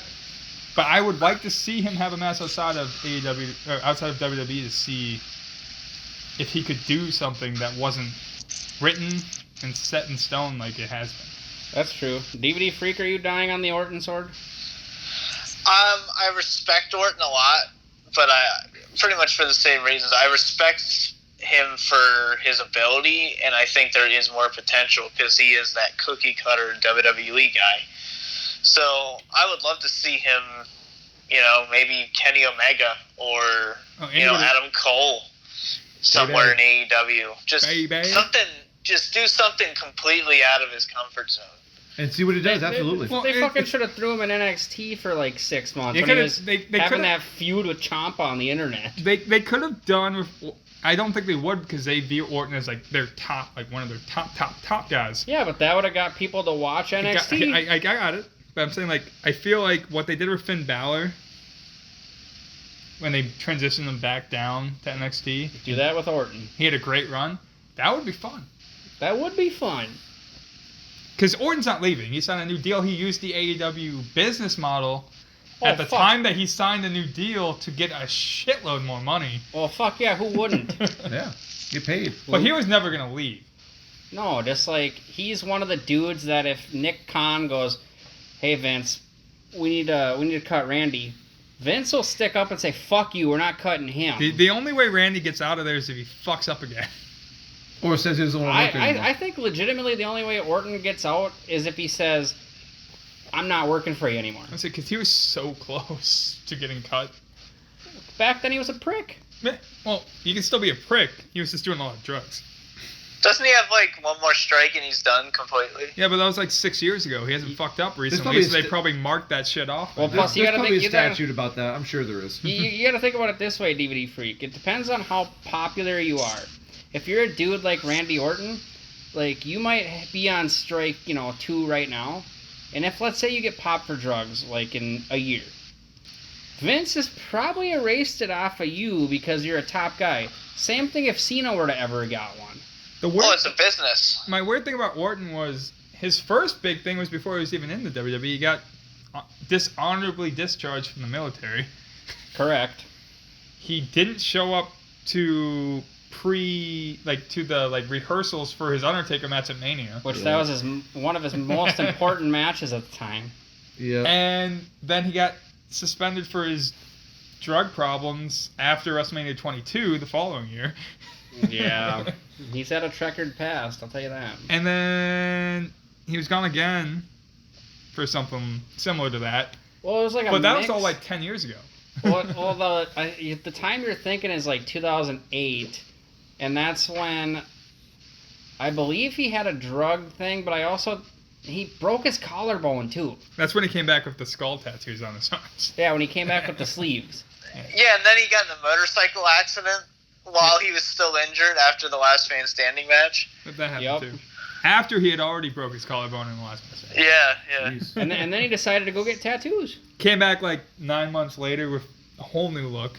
Created legacy. Yep, it was a good time. But all right, we need to think of some ratings for this match. I gave it 7.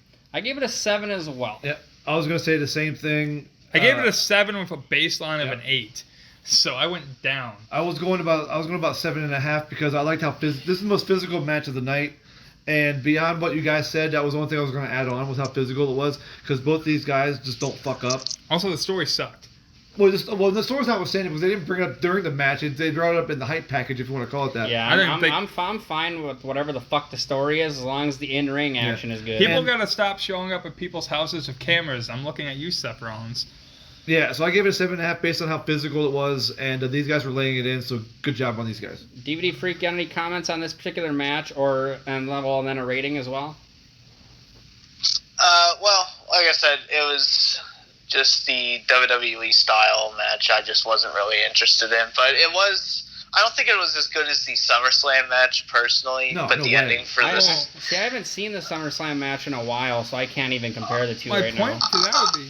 Okay, I'll let him finish. Let you finish. I was there. I was there for that match. The DQ finish did really suck it. It just completely sucked the air out of the building. Well, that show in general had a few wonky matches that had like 3 matches that were under 5 minutes. It was kind of weird. If there is one thing I really wish the biggest thing actually, there's a lot I would change, but the one thing I want WWE to stop doing is. Big 4 pay-per-views are Big 4 pay-per-views for a reason. Build to them. You don't DQ your finishes. Exactly. Yeah. I mean, for a story like that where Samoa Joe is essentially saying, I'm going to tell your wife that you're inferior, and I'm going to suggest that I'm going to move in on your wife, and it's going to piss off AJ Styles. Why couldn't the SummerSlam be the culmination of that feud if possible? Although because he just ended his feud with Nakamura, and then he also had the match with Rusev right after that. Yeah, I know. So Joe was that was a starting point of the feud at SummerSlam. My stupid thing is they did that. So why couldn't that be? So why couldn't they start that? I'm sorry. Why couldn't they start that the night after on Raw? Let's say. The thing is that whole feud was supposed to end at that Australia show. Oh, okay. You know what? Because that's when Daniel Bryan's supposed to be Because that's when they had a no disqualification match. This match wasn't supposed to happen. Exactly. So this match was kind of a bonus. But my point would be more, if you're talking the storyline, what Joe was trying to do, and we now know that Joe never won the world title. No, I agree. I would have had him win at SummerSlam. Could have. And Styles can win it back. It's fine. AJ gets his emotions, get the best of him, makes a mistake, cocaine clutch. If the face always goes over, even if they have 3 matches, and that's a run for this, because he did it with Nakamura too. 50-50 They booking. had, it wasn't even 50-50 booking. Because they had 3 matches, and he won them all. Yeah, but Nakamura still kept... DQs don't count. Well, there was also a double count-out, the one where they kicked each other in the dick. But I'm just using the definition that you can't say 50-50 booking, because technically the other guy never actually won. Yeah, no. But no. And they have to find more and more ridiculous ways to get rematches for people. I didn't like that. Yeah, DVD Freak, what you got for a rating for this? I'll give it a 3.5. So 7. The best match of the night. Okay. Probably the best match of the night. It does come out to be the best match of the night. So then, because they ain't get much better. Did we get another interview? No, we just had Baron Corbin. I thought we were going to get one, but Baron Corbin just gets introduced to the crowd as he comes down the ringside. Oh yeah, I forgot Lesnar's on the show. Yeah, so sort of. We got a Universal title match. No, that's Braun. True. Universal title match: Brock Lesnar versus Braun Strowman. All right, this will be a quick one, guys. Not really. They played this out. Lesnar does 3 F5s to Strowman. Well, you skipped the beginning. Don't forget that. So Baron Corbin has the Universal title, which has been vacated, and he comes and presents it to both wrestlers and the crowd. And he hits Strowman in the fucking head. And should have hit him with the Happy Days. The bell rings, and I believe he hit him before the bell. He hit him and told them to ring the bell. Right. So Corbin tattoos Strowman with the title belt. Strowman goes down like a fucking sack of potatoes, as big as he is. How? Okay. And then Corbin says, "Ring the bell, ring the bell." And then Brock Lesnar goes on his merry way. I have a whole rant after you're done. Lesnar 3 F5s to Strowman. This one was actually impressive. Lesnar F5 to Strowman over the top rope. Out of the ring. Lesnar attempts a F5 to Strowman, but Strowman reverses it. Strowman does a big boot to Lesnar. Lesnar does an F5 to Strowman again. 1, 2, 3. Lesnar is your Universe Champion. How many F5s was there? 6? 5. So there's 3, 5 4, 5, yeah. One of the most really stupid moves now is F5. I don't believe anybody should ever not kick out of that move now. Took Taker 3. Yeah, DVD Freak, you got any comments Reigns on this like fucking 10. short match? Alright, so... Here we go. When I reviewed this on my channel, back right when this pay-per-view happened, I gave this match... We don't talk about No, that was the rant video. Yeah, don't repeat yourself on that one. I gave this a very rare 0. 0 stars. Like, it was just a complete dud for me. Alright, okay. This was just complete horse shit. I remember this was what just completely just made me want to shut it off. You should have. This was a joke. This was a complete joke. Yeah. Alright. So, I'm going to jump in now because I'm going to rant. Okay, you ran. It's Brock fucking Lesnar. Who?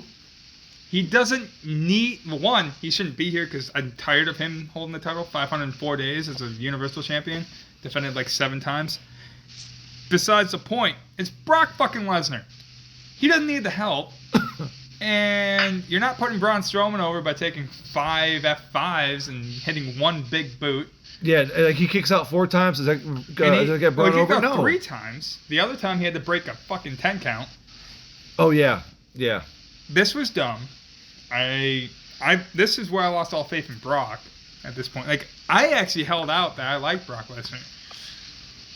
Well, this was just counterintuitive too, because they literally took the title off of Brock, finally, people were relieved. After 504 days. Yeah, and now they've put the fucking thing back on it. And it's just like, and we're just like, great, here we go, back to formula now. And then even when Rollins ends up beating him, he takes it back again.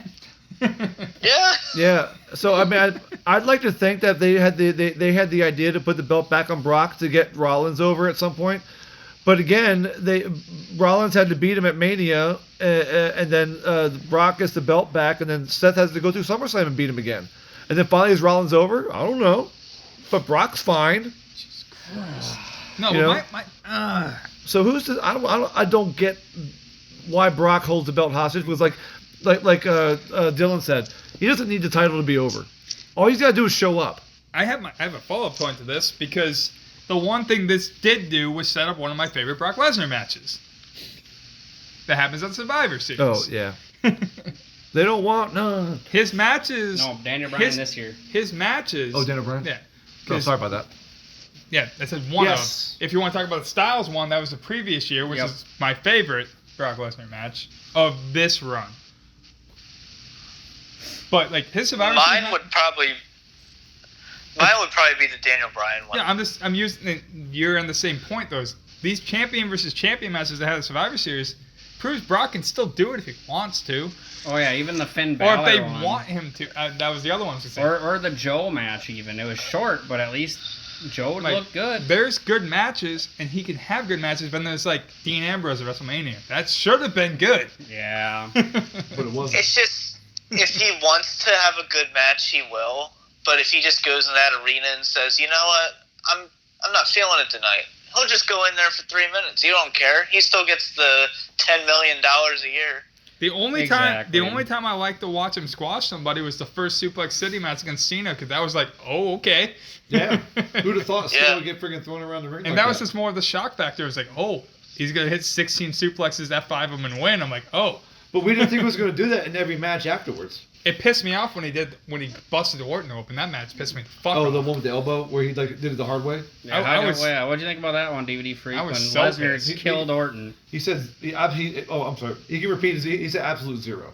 No, I'm saying like, what do you think about him killing Randy Orton? Oh, I'm sorry. Never mind. Yeah, if you want blood, just fucking blade, you idiots. Like, you don't have to do it the hard way, because they wanted blood, but they wanted to get around it for sponsors and shit. Yeah, because that was a gruesome fucking looking cut. Yeah, too. like, what the fuck? Like, post Benoit with the CTE days, like, you can't be fucking doing that shit. That's why Jericho got so mad about it. Yeah. Jericho didn't know if it was fucking scripted or if it was real. But my biggest problem with like even that, like yeah, okay, they did that. It sucked. I was not happy because like I said, I'm a big Orton mark. So I'm like Orton, Lesnar. I like Lesnar. This should be fine. And that was a match that we didn't see before, too. And they fucking tanked it. And then the rematch they have was on a fucking house show. Which was probably way better. Because they actually had a match. And that pissed me off. True that. I want to give this match like an A, not applicable, because I didn't give a fuck. I gave it a 2. I don't want to score it. I really don't. They had a different match on a different show, I'm pretty sure. See, I gave this one a 2 just because Braun Strowman took that F5 over the top rope, and it's like, oh, you're a big fucking dude. So taking a bump like that's pretty intense. This is post Lesnar beating the Streak. So yeah, 2 out of 10. That's it. This is post Lesnar beating the Streak. Yes. It took Brock. I can't deal with it. I called it during the match. I said, so taking all these F5s and kicking out of it is getting Braun over. Because he beat Taker 3 F5s. Everybody says.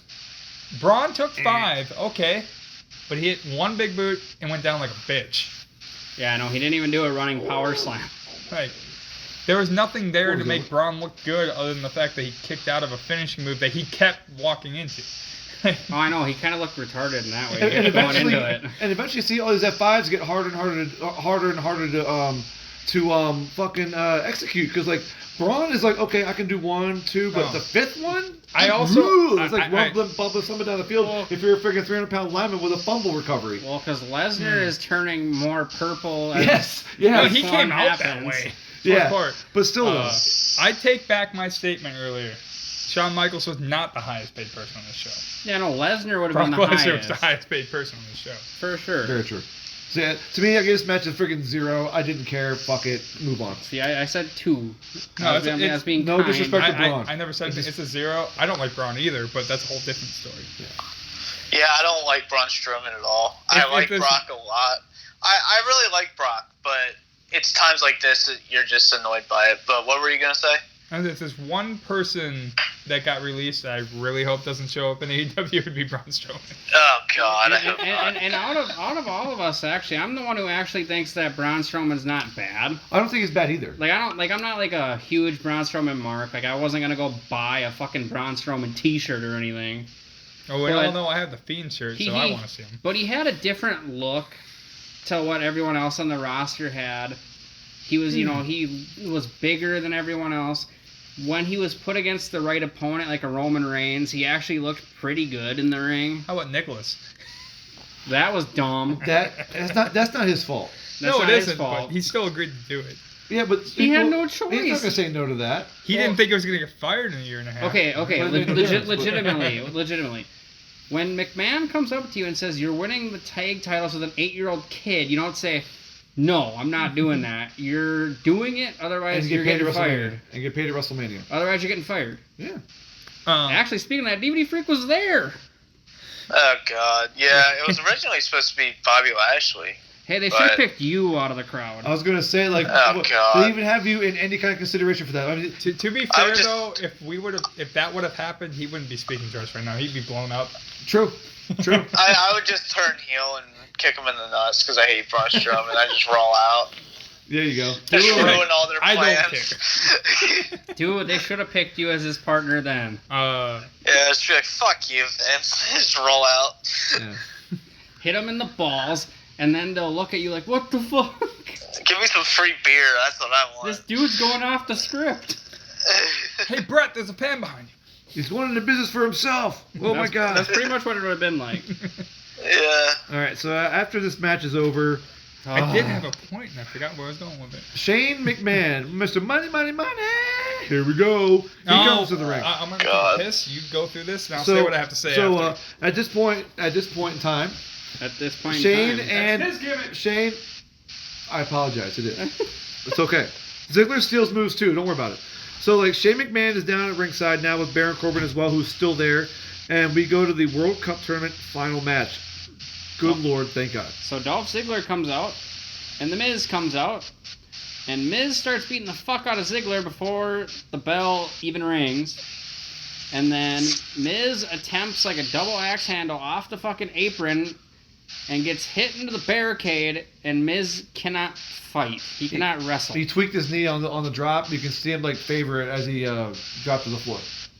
So then they're like, all right, we got to give this to Ziggler. Got to give it to Ziggler. And Shane's like, no. You're not doing that. You're not doing that. No. I'll take his place. And Corbin's like, it's not fair. No, it's not fair. All right, it's not fair to Flair. Yeah, it's not fair to Flair. So we have Dolph Ziggler versus Shane McMahon. Oh, boy. Shane McMahon does a running spinning elbow to Ziggler. Corbin then trips McMahon. Go back and take it. We're still on it. Corbin trips McMahon, and then Corbin gets kicked out of ringside. Ziggler does a zigzag to McMahon. McMahon does a float over DDT to Ziggler. McMahon slingshots Ziggler into the top turnbuckle. McMahon does a terrible looking coast to coast to Ziggler. And Shane McMahon is the best in the world. Is the what? Best in the world. The what? Shittiest in the world. There you go. Thank you.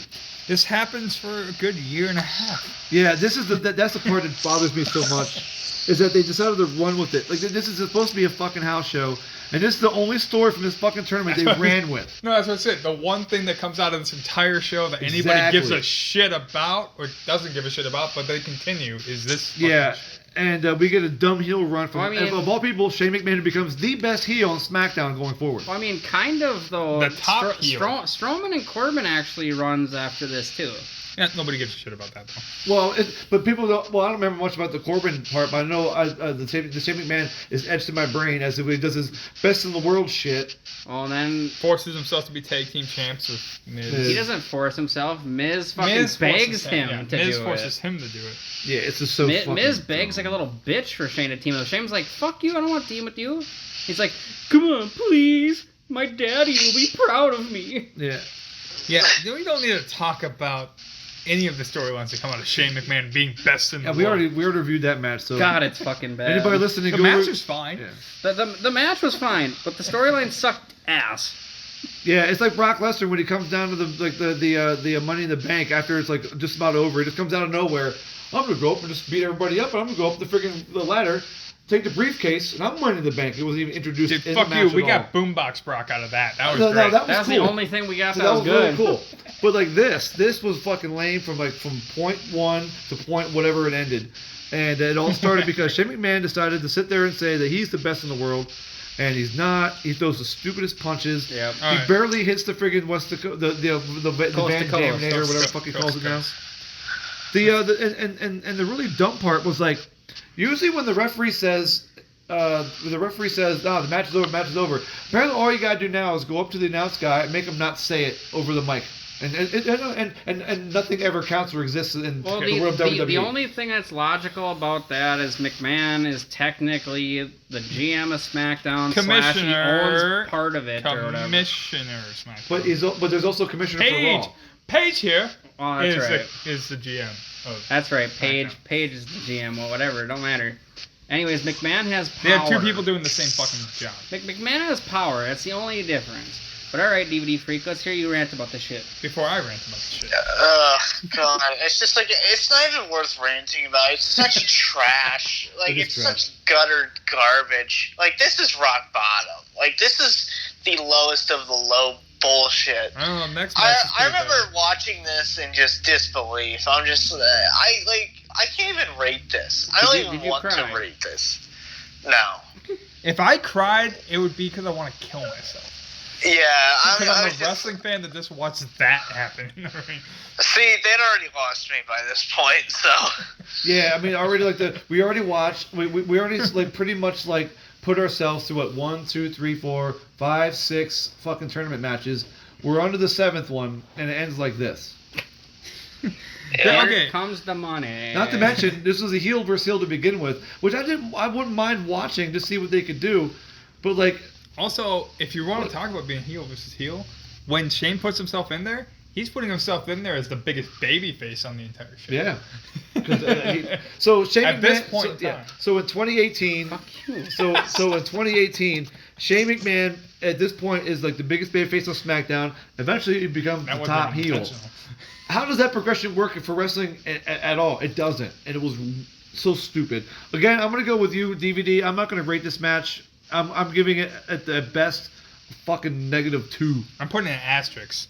But yeah, but I gave it a 1. All right.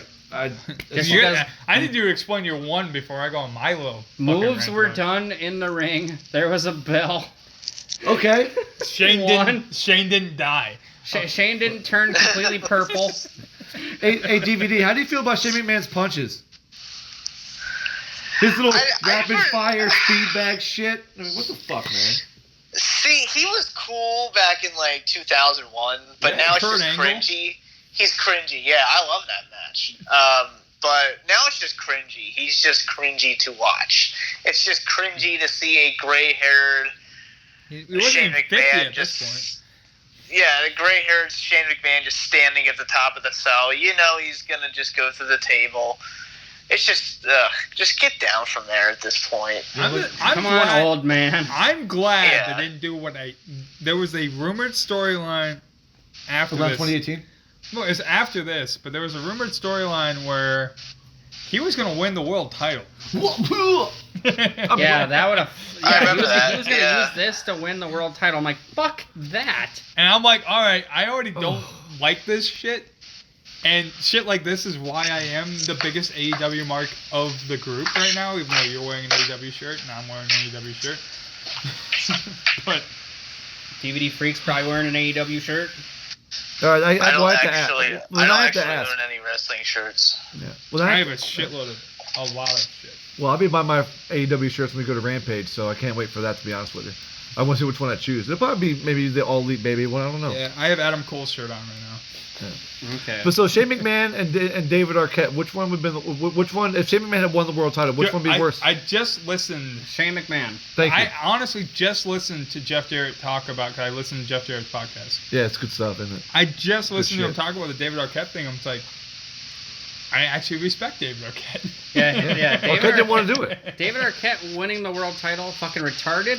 But the fact that he donated his paychecks to wrestlers. Man, he made zero money off of his time in wrestling. And he had fun doing it the whole time. Yeah, he donated his paychecks to wrestlers' families that have lost their family member or whatever. So that's fine with me.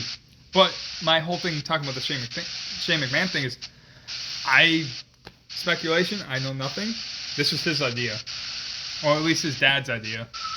Oh, it's definitely his dad's idea. For Everything sure. goes through Vince. One of the McMahons had this idea, and It's for sure Vince's idea, because you got to think about it It's this not- way. They're stuck in 1995 in Saudi Arabia. no. Okay, so there's that argument. Shane but wasn't around in '95. The problem is that argument's He fine. was like a teenager.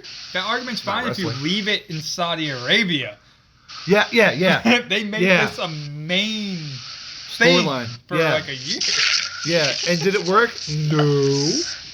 Yeah, I this mean- could have been one of those things where they're just like, you know what, fuck it, this isn't gonna matter. Let's just make it all stupid and retarded. No one's gonna remember this. But they continued with it, so that's why it's baffling.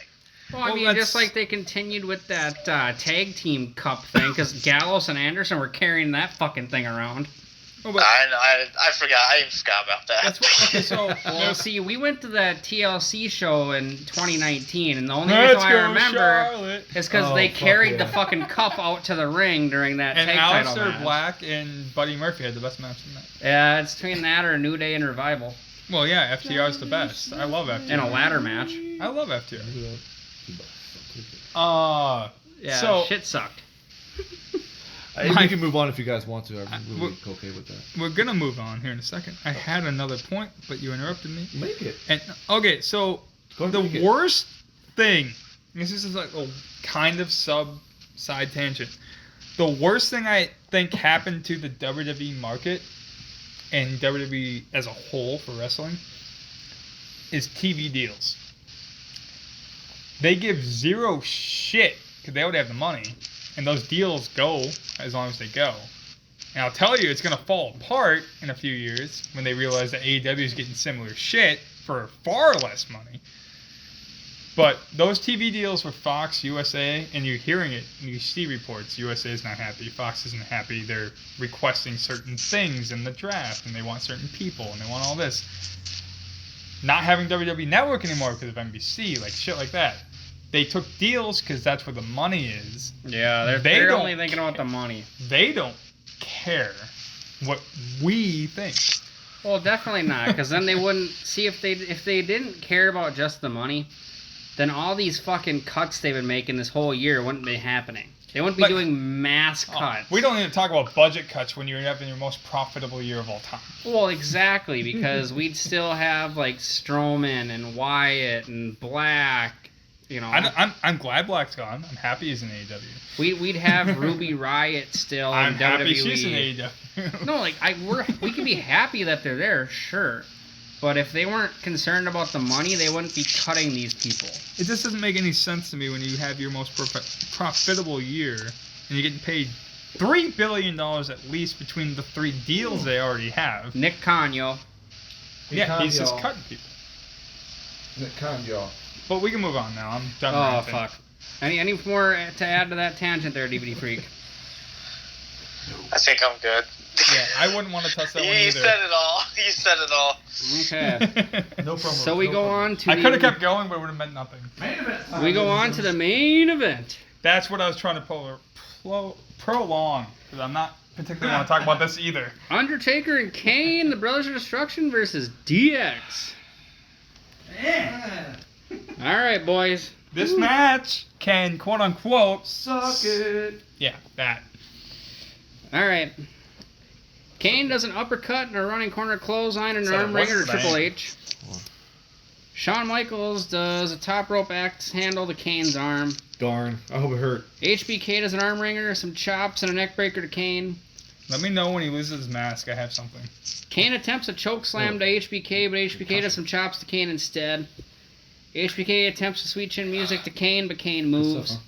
Oh, I love Crown. HBK does some chops to Taker. Not Crown Jewel. I love Crown Royal. Taker does a big boot and an arm wringer and some shoulder tackles to Michaels. It's probably the title they wanted to call it. Taker attempts old school to Michaels, but Triple H hits Undertaker. Kane does a clothesline to Triple H. Taker Irish whips Michaels, who lands in the tree of woe. Whoa! Whoa! Then Kane Irish whips Triple H in the same corner, and Triple H goes over the top rope and tears his pec. Just no good one. Ouch. Oh, God. That's all you need. Ouch. That was so bad. So brutal. I am. Taker does a double choke bomb to Michaels. Taker throws Michaels into the into the barricade. Can we get to the Triple H injury spot yet? Done. You already did it. That's why I said so brutal. Taker does old school, and then he chokes Michaels in the corner. Taker attempts a running corner knee to Michaels, but Michaels moves. Triple H does some chops and a face buster to Taker, which, by the way, he's only doing things with one arm at this point because that's all he has. Yeah. Some of the things he does is kind of hilarious. Kane does an uppercut and a slam to Triple H.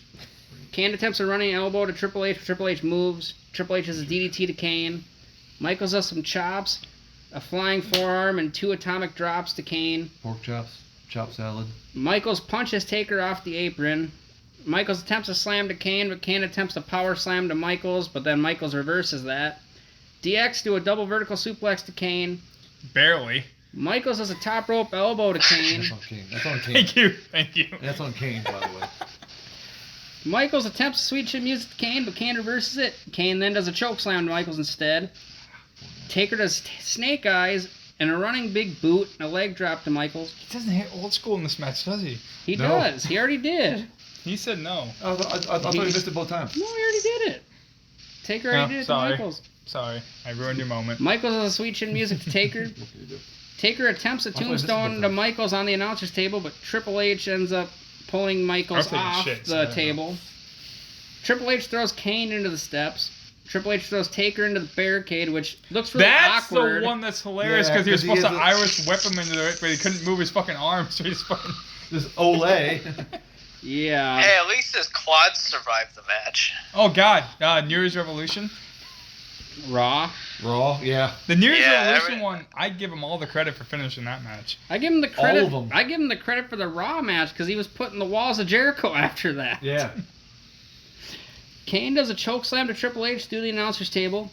Taker does an apron leg drop, a suplex, and a rear chin lock to Michaels. Kane does a sidewalk slam to Michaels. Vintage Kane. Kane attempts a top rope clothesline to Michaels, but Michaels shoves Kane off the top rope. Just when he lost his mask? Yeah. Okay, so, and here's where you realize that Kane is actually Knoxville, Tennessee Mayor Glenn Jacobs. Well, and that the hair's fake. His hair is cut short. And nobody knew this before this match. God damn it. Michaels throws Taker into the ring post. And I'll finish this when we get to the next part. We should get Jesse Ventura on here for a political scandal. Hey man, that was our former governor. We do live in Minnesota. We could probably figure it out. All right. Michaels then concusses himself by doing a top rope moonsault and barely touches Undertaker and Kane. So this is the part I was going to get at. Yeah, he fucking... The one thing you should always do when doing a backflip... Look. Off of anything... Speaking of YOLO... is to look where the people are. Secondly, you're going to get into the next part. Before the spot happens, he hits it. Kane's not wearing his mask. The next time they cut to them on the floor, he's got his mask back on. Which is hilarious. And I died because the mayor of Knox County, Tennessee, became Kane again. Hey, I mean, I don't know. Triple H does some chops, a running knee lift, Pork chop. a running corner clothesline, and a face buster to Kane. Triple H has a spine buster to Taker, which is one-armed, which is actually pretty impressive. Triple H attempts a pedigree to Taker, but Taker does a back body drop to Triple H. Taker attempts a choke slam to Triple H. Triple H reverses it. Taker attempts a tombstone to Triple H, but Triple H has the pedigree to Taker. Taker does Hell's Gate to Triple H. Kane attempts a choke slam to Michaels, but Michaels reverses it. Michaels does sweet shit music to Kane, and Kane lands on Undertaker, breaking Hell's Gate. Yeah, that was an interesting spot. Might have actually been. I didn't get it at first. I would say that might be the best landed spot in the match. Taker and Kane Not saying it was good. Taker and Kane attempt dueling tombstones on DX, but Michaels pokes Kane in the eye, so DX reverses it. Michaels, sweet shit music to Taker, sweet shit music to Kane, Triple H, pedigree to Kane, 1, 2, 3, DX win. Yeah, Right, it's over. I want to go first. So, all right, buddy. just the visual of a bald 9 years later Shawn Michaels is a -5. That's my starting of my grade on this match. Okay, this is The Chrome Dome Kid. What did you say? The Chrome Dome Kid. Chrome Dome Kid? No, it looked like Triple H's grandfather was spot behind kid. him. He looks worse now that he grew the hair back. I'm just Looks like saying, Triple it H's looked like ball Triple H's. sack. It looked like Triple H's He looks like your ball grandfather. sack? It looks like Triple H's ball sack. Oh, I thought you on said. his I head. thought at first you said he looks like your ball sack. I I was was gonna like, look that's like kind mine. of What? I Pill. was gonna say it looks like mine after I used Lawnmower 3.0. He looks like the bald spot kid now. That's what his name is, the bald spot kid. But no, so before we rewatched this, I watched it. I didn't remember any of it. I only watched this show when it happened because of this match, not because I thought it would be good, but I didn't know it was going to be this bad.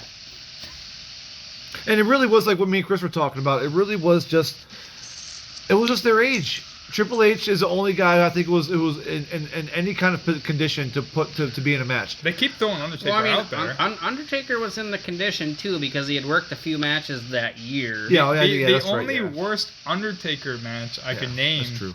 from this. Goldberg. Yes. The Goldberg match is the worst match I've ever seen. Yeah. Of Undertaker's, yes. Yes. Yeah. I Even again, Giant Gonzalez is better than Goldberg. I said I was going to go Ugh. back to, I can't say that hardcore, Ugh. the hardcore Well, you're right, though. fucking You're right, Chris. evening gown match that we watched last week was definitely worse. But he damn near killed The Undertaker in that match. Yeah. This was just bad. So this obviously for Saudi Arabia was a blast from the past because maybe that's where they are is in the past, like you were saying, Chris. They're stuck They in started 95, Hogan, 96, they ended with 97. these guys. Yeah, so like, what can you do? I mean, it is 4 legends. I love all 4 of them for obviously different reasons, but like this coming together 10 years after they should be, Dylan. That's what y'all were saying. That's I'm my sorry about your biggest shoulder. Yeah, it's fine. But like, that didn't hurt. but It just hurts. I will say this: Triple H is the gutsiest, toughest motherfucker in fucking wrestling. I don't care if you don't like his politics about wrestling or his stance on how matches should be drawn out Or the way Mary- the Mary stories Shane have McMahon, played out. or whatever he's been doing. When he gets in the ring and tears a quad or fucking tears a pec, he doesn't fucking stop. Much respect. And much respect to all the other guys too. I just think he's above them all. He's above the 3 of those guys. Michaels is out of shape, I think. He was in enough shape anyway. He was out of shape, ring shape, for sure. But Taker's in there doing his thing at 50 years old plus. So was Kane. I'm going to give this match a 5 based on that alone. Everything else is crap. It was too slow, and it was plodding along. It took way too long. We could have had better matches beforehand. This match could have been 10 minutes. It still would have got the crowd over. Yeah. So I'm only giving it a 5 because I respect all 4 of those guys. That's it. I will finish my point saying I started at -5 just because of how I thought how ridiculous this looked. And then I thought about how good this would have been like 10, 15 years. Yeah. Even 5, really. But like whatever. And I got up to a 3. Like I don't hate it because I'm like, yeah, I know why it's bad. And it is bad. But it's still Shawn fucking Michaels, Triple H, Undertaker, and Kane. So you gotta give him something. See, I gave it a 6, Oh, you are being wealthy, my friend. but I gave give it a 5. I gave it a 6 due That's to the wealthy.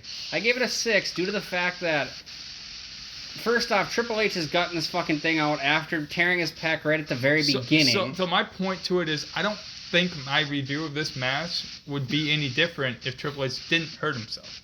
Or if he didn't get It hurt. might have been better. It might have been better. You're 100% right. It could have been better, We'll but never I know. don't think But it that also I rated could it. have I been don't, worse. I don't think I We don't know. don't think I rated it unfairly because of the injury. See, I said 6 out of 10 just because it's like Fuck. I didn't expect that What the much hell? from 4 people that are unfortunately past their prime. Had this been 10 years ago, this could have been a fucking, An 8, maybe. 9. Yeah. 20 years ago, it's probably 10. If they do it right. I mean, they couldn't have done any better for their ages. Triple H getting hurt definitely hurt it. Michael's not being in the ring for 9 years. Michael's not being in the ring for 9 years. Hey, Michael's Myers. potentially concussing himself by doing that moonsault and hitting his head fucking on the floor. Yeah, man. Remind me of Did Devontae he break Adams. his nose on that? Did he break his nose on that? No, he fucking hit his eye. Just his eye, okay. So that's why I'm being a little more generous. I would love to see these guys in their prime.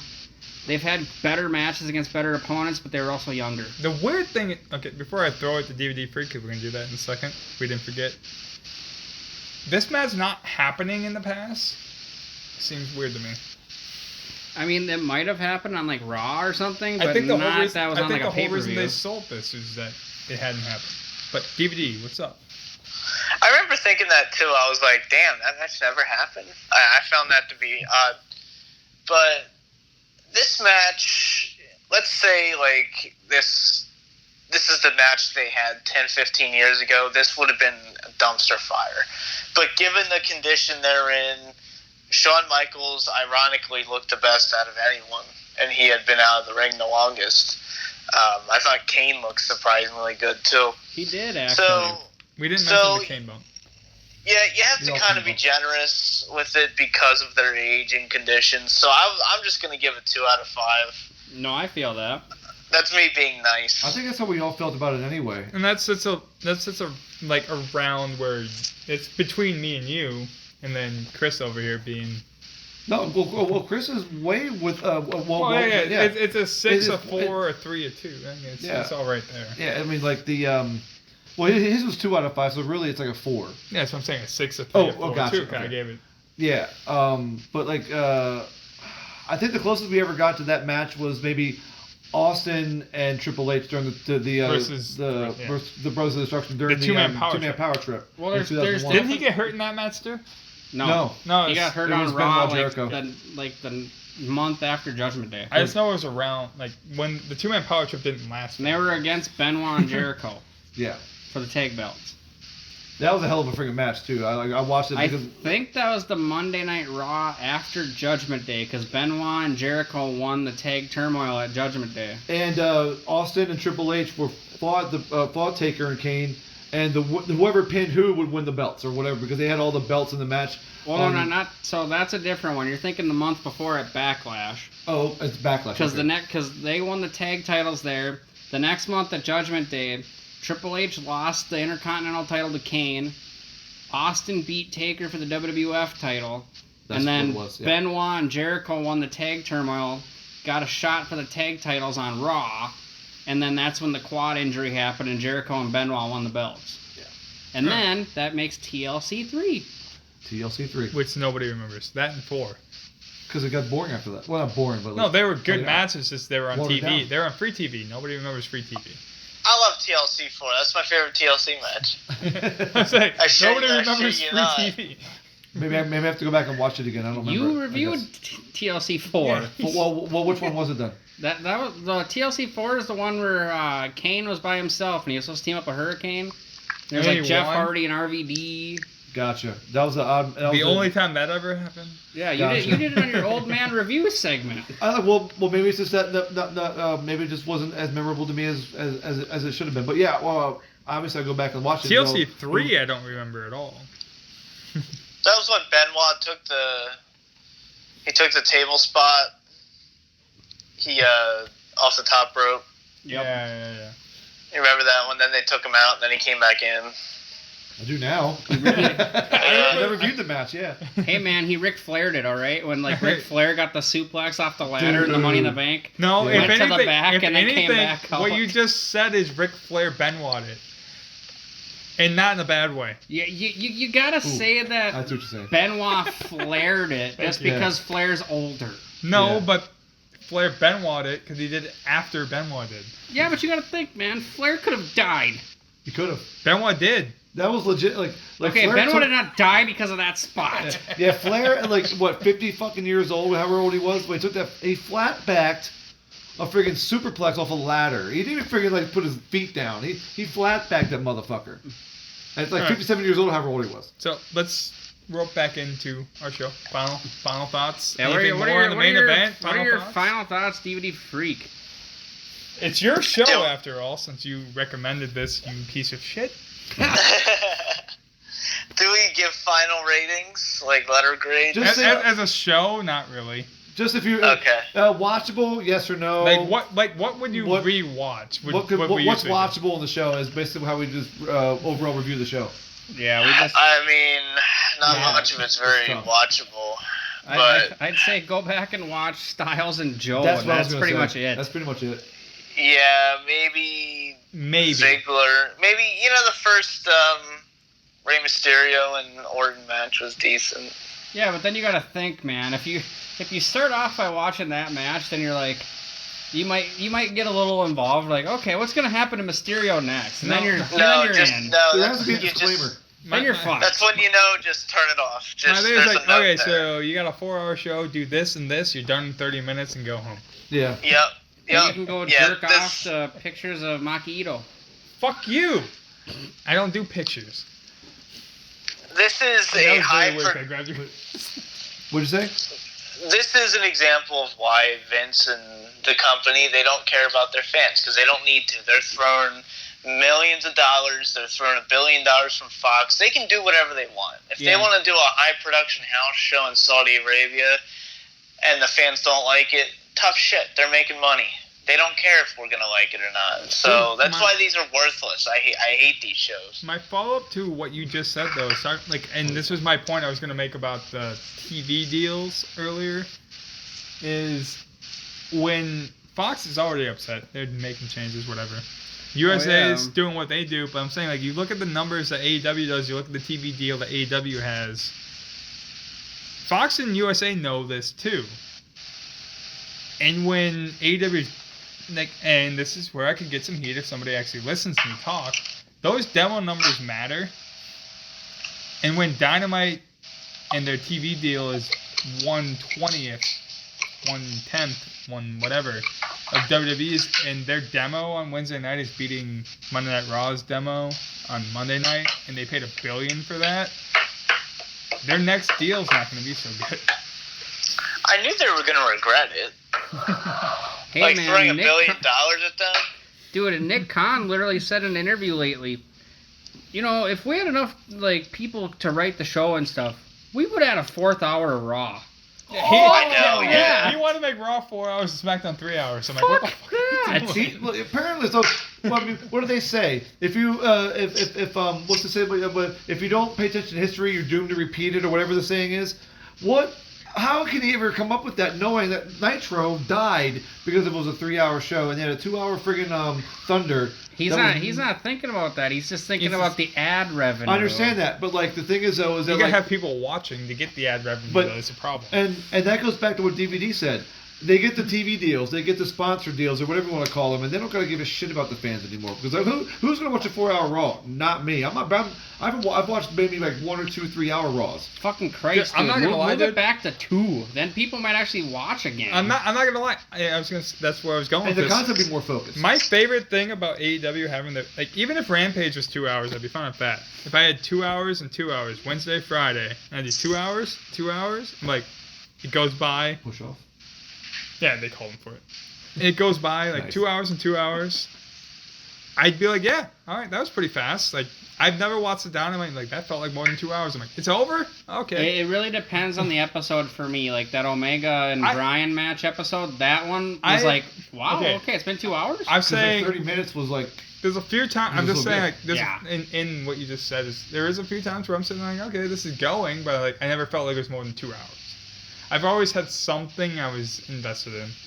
And if I wasn't, I go to the bathroom or something. It depends on the episode. So some of the super early AEW episodes are kind of like a chore to watch. It's just my still point to it is 2 hours is wrestling's peak. You're not going to get a 3 hour. The only time you're going to get more than 2 hours is pay-per-view. Which that makes or a sense. specialty Raw, like the Raw 1000 is where it started. Unfortunately, they went with it afterwards. Because DVD Freak, when you went to Dynamite, did that feel like it was a 3 hour or 2 hour show? He had more than 2 hours to watch. Well, because they filmed dark. Yeah. They filmed a lot. We had more off-air time than we had on-air time. Did you have some dark shit beforehand? When did you go? Was it when they were still doing like main properties on Dark? It was the first one. I went to the first Dynamite. So you went with like you had the main properties on Dark. They weren't putting the undercard people on Dark. They were putting like the Bucks on Dark and stuff at the time. Yeah. I forgot what was on the first card of Dark, but the second card had the Kenny Janela match. Yeah, it was 4 matches. I know that. So yeah, like it was. It wasn't a chore to watch. Like there wasn't stupid ads. There wasn't dumb shit going on in between segments. Like it just felt like a good wrestling show. It was well paced, and you just watch it, enjoy it, and go home. So they don't show you those stupid ass little commercials like they do on Raw when you go to a live Raw where they show you like the Tostitos pizza roll fucking ads and shit. Not as much, no. A lot of the times they'll just show like footage from a pay-per-view. The thing that makes okay, that's fine. I don't care because, like I said, we haven't been to a live AEW show because it hasn't came here yet. That was also the first one, so it might be different now. You're gonna get bigger. It is different, but I'll explain it like this: because there's times where they're filming the dark shows, the actual dark show, which is the basically job. Yeah, that part would get bad. We are going to get some of the Dark Elevation show, but the Dark Elevation show is a little bit over what the Dark show is. They actually try to have some matches that are a little back and forth, so we'll get something. Yeah. And then we get Rampage, and we get to leave, and then come back to Full Gear. But the Elevation show, they actually have like some back and forth. There's some story to the matches they put on Elevation. All the Dark shows move to the Impact Zone. Pretty much. No, all the Dark AEW Dark is filmed at the Impact Zone. Is it really? Yeah, they moved there. Well, is it like Universal or something? Yeah, Universal Studios, which is where the Impact Zone was. Yep. Goddamn. All right, so well, it'll be nice to have you out here for fucking Full Gear when you get your tickets. Hopefully. Yeah, hopefully. We'll see. You know you gotta do it. You gotta do the pay-per-view because you already did the first Dynamite. Yeah, I don't go to wrestling shows much, so I feel like I have to check the pay-per-view off the list. I'm amazed you went to the first Exactly, because you've been to WWE pay-per-views, haven't you? Yeah, a few. Yeah. Obviously, like WrestleMania, but like any like B shows or anything? Yeah, I went to Extreme Rules. I just try to check everything off. Like, I've been to a SmackDown. I went to one of the WWE ECW shows. Wow, that's really back in the day. 2008, that one was. July 2008. That ECW. Yeah, the WWE ECW. That's what I said, yeah. Not the original ECW. So that would have been like when Matt Hardy was champion, or was that when Mark Henry was champion? It was right before Matt Hardy won it. It was right before leading up to SummerSlam 2008. Okay, it was the one where Edge jumped off the ladder. Well, that was the SmackDown ECW taping. Yeah, that was on SmackDown. I remember that. So that might have been he jumped off the ladder on the Mick Foley, rode him out, so he went to TNA. Yeah, that might have been the episode where Mark Henry bends the frying pan. Yep, that's that one. Yep. Oh, you know a little bit more than I do about individual episodes of ECW. Well, the only reason why I remember that is just because I'm an encyclopedia. He reads about that shit. Okay, Conrad. Mm-hmm. But yeah, no, I mean, it would be awesome to see you for the pay-per-view. It's going to be a great experience. We're probably going to get an Omega and either Hangman or matches, Brian. The 2 matches you could get are still going to be good. You get the Hangman payoff, or you get Omega beating Brian in a 60-minute Iron Man match. Yeah, so we'd love to have you. I mean, Bryan Danielson's my favorite, like, modern day wrestler. So I'm happy he beat Nick Jackson with the cattle mutilation. I didn't see that. I didn't get to see that match yet. That's on Rampage. Yeah, I don't watch much televised wrestling, unfortunately. My bad. He won with cattle mutilation. I understand why. I love this match. Yeah, I just don't. I've been trying to watch more AEW. It's just hard to get back into it once you get out of the habit of watching it for so long. Hey, man, I totally understand that. It's the only program I go out of my way to make sure I watch. I get done with work on Wednesday. I get done with my work on Friday. I Just make sure to go imagine home. those people that like actually like have to watch like Raw and shit to make money. Oh God. Sean Ross Sapp. Monster. He. Got it. There you go. Jim Cornette's lucky and he doesn't have to watch Raw. He has to watch the rest, but he doesn't have to watch Raw.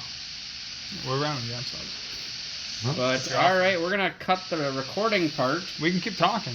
We can keep talking, but we can cut the recording part now. Yeah, it's a good show. God damn.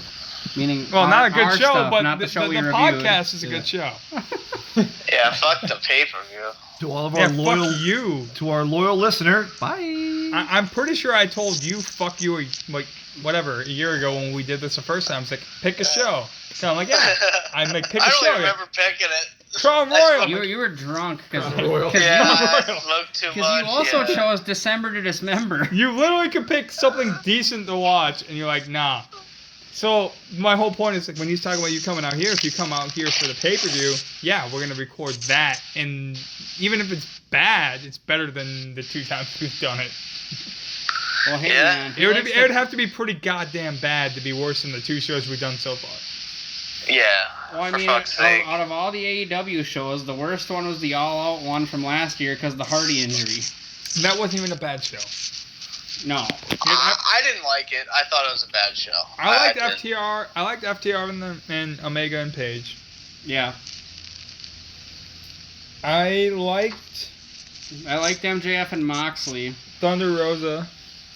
Thunder Rosa's match with Cheeto is pretty good, but I get where you can hate it due to like Tooth and Nail. Tooth and Nail. Mimosa Mayhem. No. Tooth and Nail sucked. Mimosa Mayhem sucked. And Matt Hardy almost dying sucked. And continuing it really sucked. Oh, and the 8-man tag, I could see where he might not like that. I only use that because I guess now it's one of the few Brody matches that we have to watch. It's true. You know what that means. It's Wednesday, you know what that means. But there was some MJF and Mox wasn't terrible. It wasn't good. It wasn't terrible. Alright, that's good. But that tag match, I don't know. Some people didn't like it, but I liked it. So if you end up getting tickets to Full Gear, then DVD Freak, maybe we'll bring you on to our Full Gear 2019 review. We haven't done that yet. Yeah. Oh God. We would have to do a pre-review.